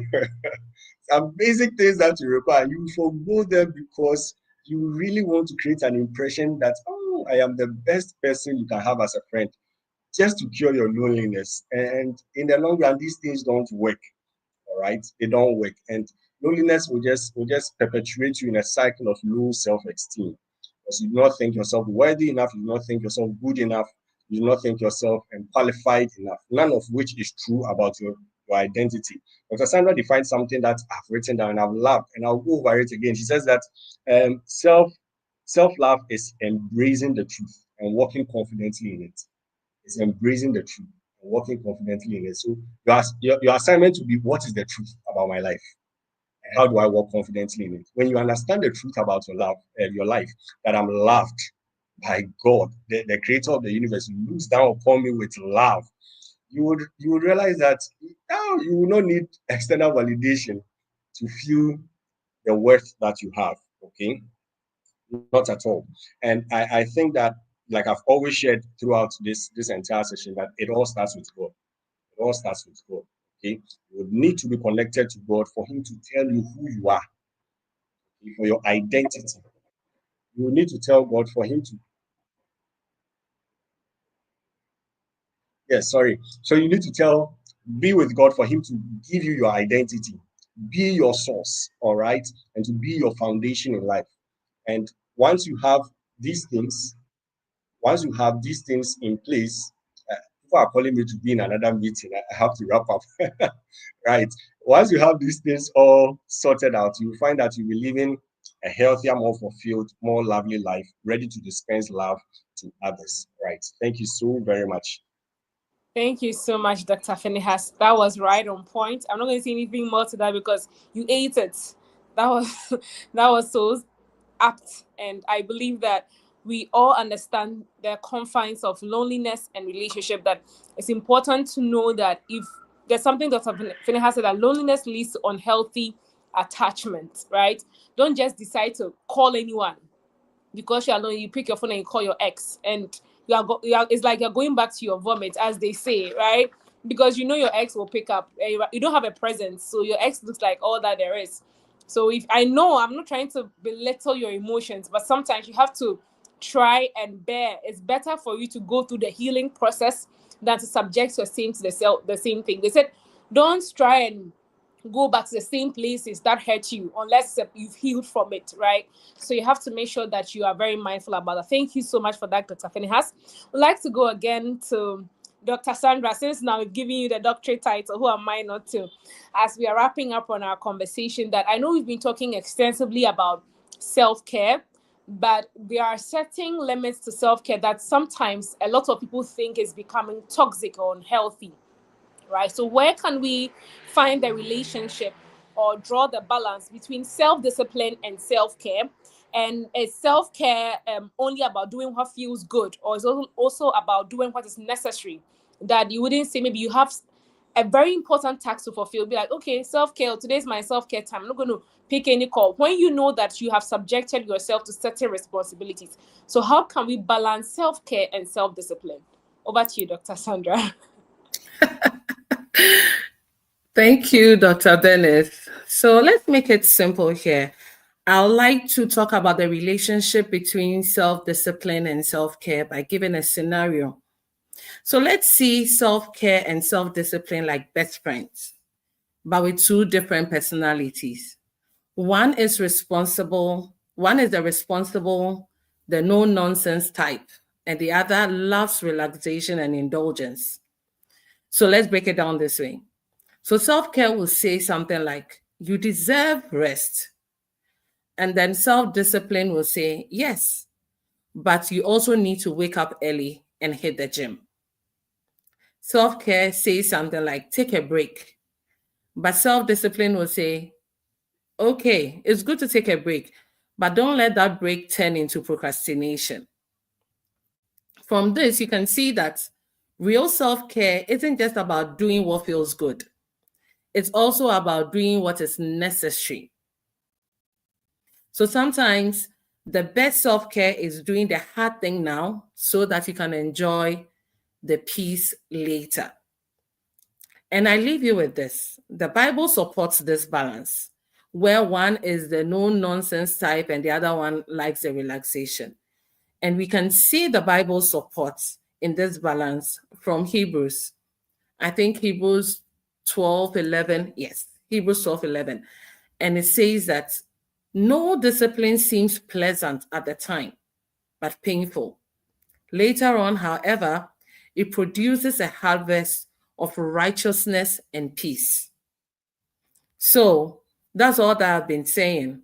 Sometimes the best self-care is doing the hard thing now so that you can enjoy the peace later. And for me, this is all I would like to say around this one. Let's make it simple. Take self-care and take self-discipline as two best friends with two different personalities. When one wants to enjoy, the other one will say, okay, let's enjoy, but let's put these measures in place so that we do not end up making it look as if that is how it should be. And yes, self-care can become toxic when it turns into something like avoidance. So let me use rest as an example. You use rest as an excuse to dodge responsibilities, or you indulge in temporary pleasures. But sometimes in the long run, it can harm you. True self-care is knowing when to relax, when to push yourself. And sometimes the best form of self-love is a little tough love. You know that, yes, I deserve the rest, or I deserve this ice cream. So just take one scoop. Don't take 6. That at the end of the day, you're going to suffer from a tummy ache. So that part of your brain, or that part of yourself, or that little voice that tells you that just take one scoop for now, because if you take more than that, your stomach will pain you. That is the self-discipline. And the self-love is the one that gives you the craving that you want to have that ice cream. So thank you, Venice, and over to you. Thank you, Miss Sandra. So, guys, let's remember that you are not resting at the expense of responsibilities. While you are resting, don't tip into procrastination. Don't use self love, self care as a facade to run away from your responsibilities. So, we are wrapping up with the last question, which is directed to Dr. Vanessa. The question is, what is the cost of ignoring mental health in the pursuit of love and success? Having the understanding that you believe that self-care or mental health is the foundation of true success. What is the cost of ignoring your mental health in the pursuit of this love and success? Thank you so much for this question. I think if we ignore our mental health and ignore self-care and in fact ignore everything, love and everything, it really costs. And I'll just break it out into three so that we can wrap up today. The very first one will come from my field. Okay. So it will cost your health. It will cost your health. There are so many studies that show how stress definitely affects our health. It's able to give you high blood pressure. It affects your heart and gives you heart attacks. It gives you so many things. I just don't want to go into the details because today Dr. Finehas has taken up the doctor role, but it really will cost your health. It would give you so much to worry about. And even beyond the health, it puts more responsibility because now you're going to start taking medication. You're going to now have to be forced to stop enjoying certain things that you once loved. Okay, so one of the major things that is going to cost you is your health, both in terms of your mental health, that is your mind, and also your body. Another thing that is going to cost you is relationships. If you ignore all these signs, it will cost your relationships. The people that you once lived, especially if you are in a harmful love, okay, they're trying to isolate you. You don't have time for them. Sometimes you're just so tired from keeping up all the activities you're trying to hold down. Even meeting your friend becomes a problem. Even trying to do other extracurricular activities also becomes a problem. So if you are ignoring these pointers or these triggers, then just know that you're signing yourself up for a place where you're going to cost your relationship in the long run. And in this world where relationship and networking is important, you can't afford to miss it. You can't afford to let it lay low because you are trying so much to keep up the stress and be quote unquote productive.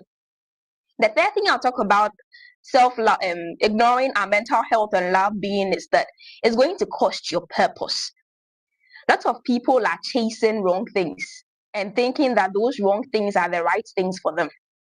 But truly, if you are chasing the right thing, that right thing should give you an opportunity to grow. In as much as you're trying to love, you're trying to stay sane. If you want to go like a bulldozer, full power, your battery will run down. You don't run on eternal battery, guys. You need charging. I remember when I was having my mental health talk with the students of the university, I was telling them that if we have, let's say Dr. Finehas has his iPhone 16 Pro Max, etc. He has his girlfriend somewhere, he's chatting up with her, and the battery runs low. The tendency of him connecting that iPhone 16 Pro Max to a socket and still chatting with his girlfriend is higher because he appreciates that there's a charging port there and he wants to continue the conversation. But why is it that when it comes to our mental health, when it comes to our pursuit of success, we don't want to give time for that charging to be done. We don't want to give time for that battery that is draining to have enough time to come up. It's important that you don't break down the phone, you don't break down the machine. There's this great revivalist that said that he had been going on and on, winning souls, neglecting his body. And he said that God had given him a horse and he's no longer able to perform the duty because he has damaged the horse.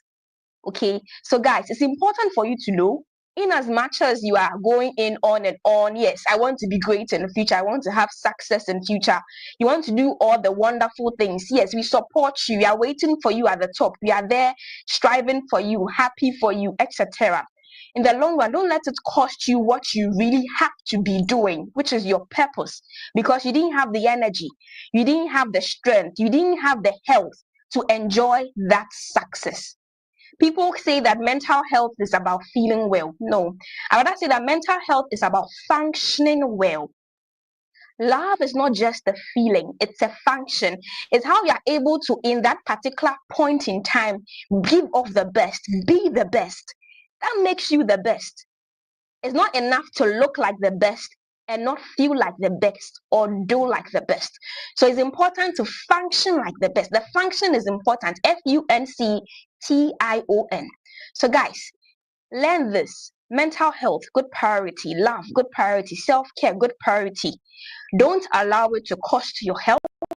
Don't allow it to cost your relationship. And the relationship sometimes can even cost your relationship with God. And that's a dangerous one. Okay, can even cost your relationship with the Holy Spirit, another dangerous one. And don't let it cost your purpose also in the long run. Thank you very much for this. Thank you, Dr. Vanessa. So your takeaway, guys, this evening is don't let it cost your health. Don't let it cost your purpose. Don't let it cost the relationship that you have with God. So this is our last question to our very beautiful speakers, our well-seasoned speakers who have blessed us this evening with their wisdom. The last question is, what's one bold secret or underrated tip that you believe is key to achieving true balance in love, mental health, and self-care? So anybody at all? Right. Let me be quick to say mine so that I can get off and attend to two meetings before the day is over. One good secret I'd just like to share, I'm sure the others will share very, very insightful secrets as well, is to normalize asking for help. Okay? And I used to say this often when I was in medical school, that you would have to learn how to ask for help. It is not shameful asking for help.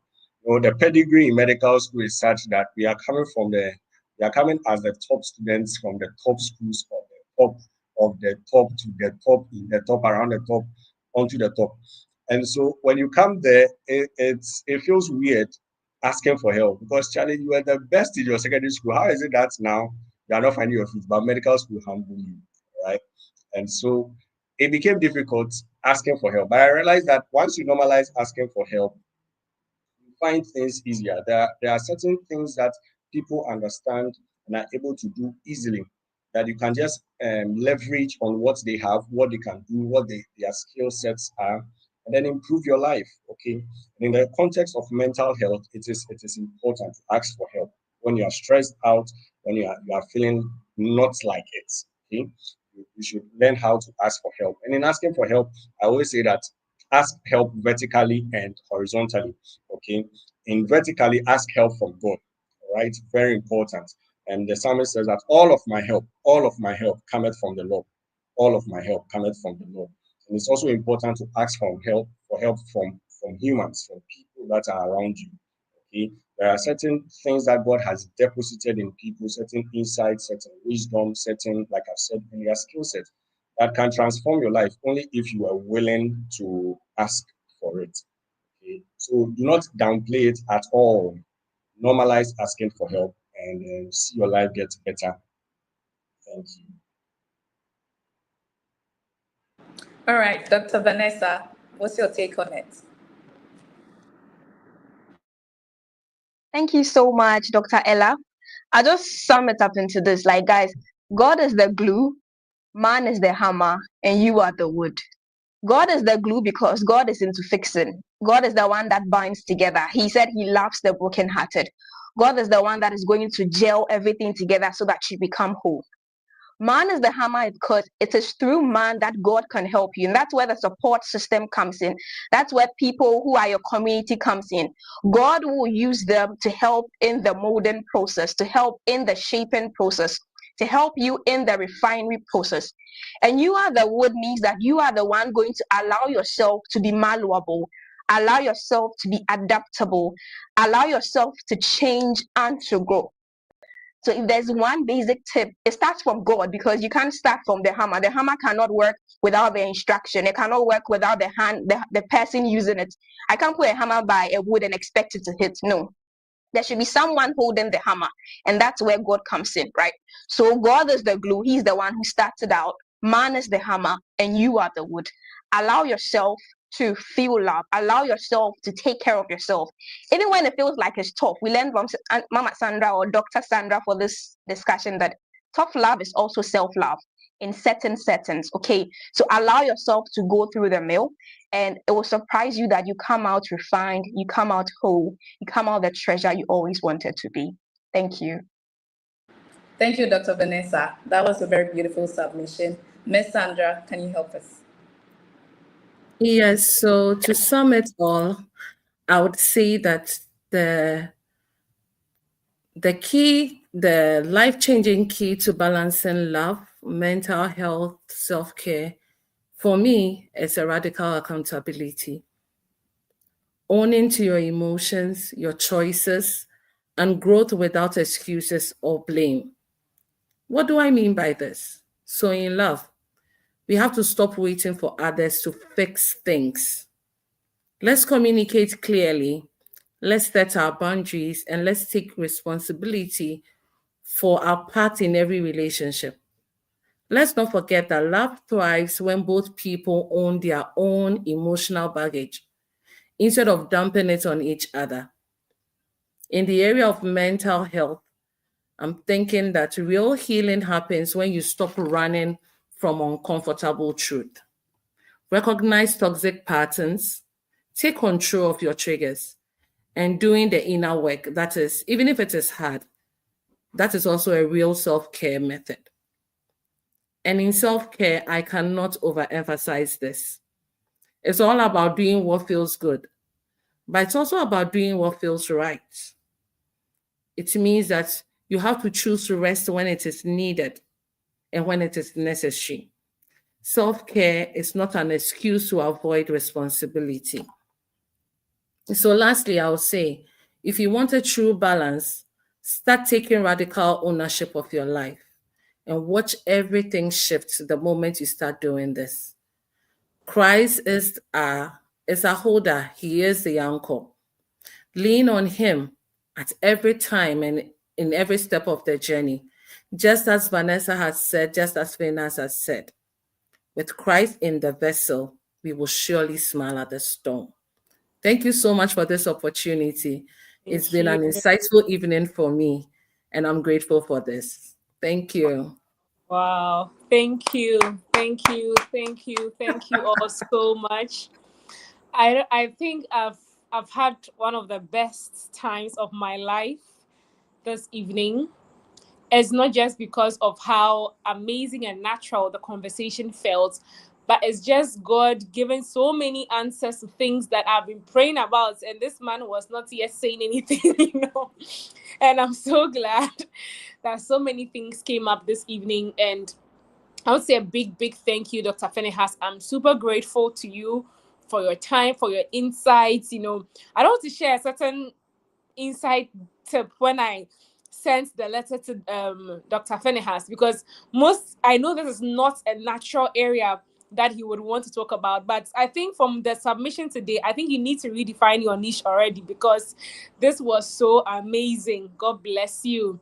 And to Dr. Vanessa, top notch. God bless you. I know how busy you are, but thank you so much. You flawed, you ate. I want to keep using that word. This was so beautiful. And to our mama of the day, to our doctor, thank you so, so much. And I think you highly exceeded all our expectations. You speak with such grace, but such depth. Like, it's so calm, but you are speaking with so many insights, so loaded. God bless you so much. And to my dear co-host, my Ella, thank you so much. I couldn't have had this beautiful experience. I think today you had a magic touch here. God bless you so much for coming on board. I want to thank all of you who stayed with us. If you are still on board, just drop a comment. Let me know how today has been for you. Just a couple of announcements and we'll be wrapping up. So next week, God willing, we are entering into the month of March. And I'm excited, not because it's my birthday. Right, my birthday has passed, but if you still want to give me a gift, don't worry. I'm always open to taking it anytime, any day. But I'm excited because of what we'll be discussing in the month of March. So now our conversations are going to be thematic. So we are going to pick a theme for the entire month so that we follow things through to make it the understanding better, like we did for the month of February, instead of just moving from one topic onto another. So let me just give the gist for those who are on the call. For the month of March, we'll be discussing purpose. So we call it our purpose series. So I want you to just stick and stay with us.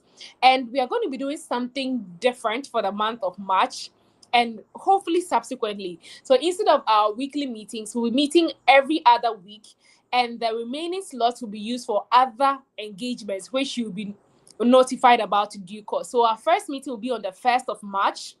That is next week, Saturday. The next time we meet after will be on the 15th of March.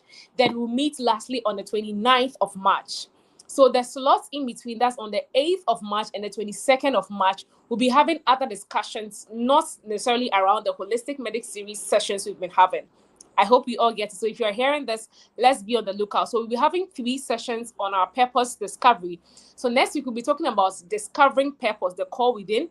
Then on the 15th, we'll talk about embracing purpose. Then we'll end up with how you can actually walk in purpose.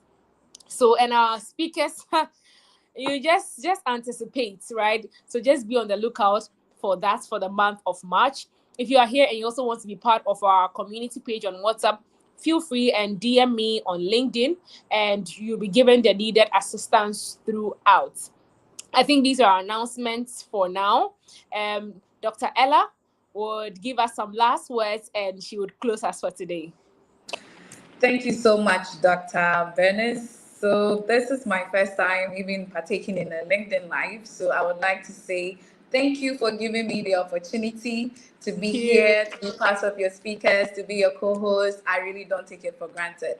Hopefully you can invite me to more because I really enjoyed myself here. All right, so thank you to all our speakers. Thank you to all our audience who stayed with us through, even if you came at the latter end or just the beginning. We do appreciate your presence. Hopefully the next time we are here, you will join us once again. Have a wonderful evening, guys. Good night. Good night. Good night, everyone. Bye.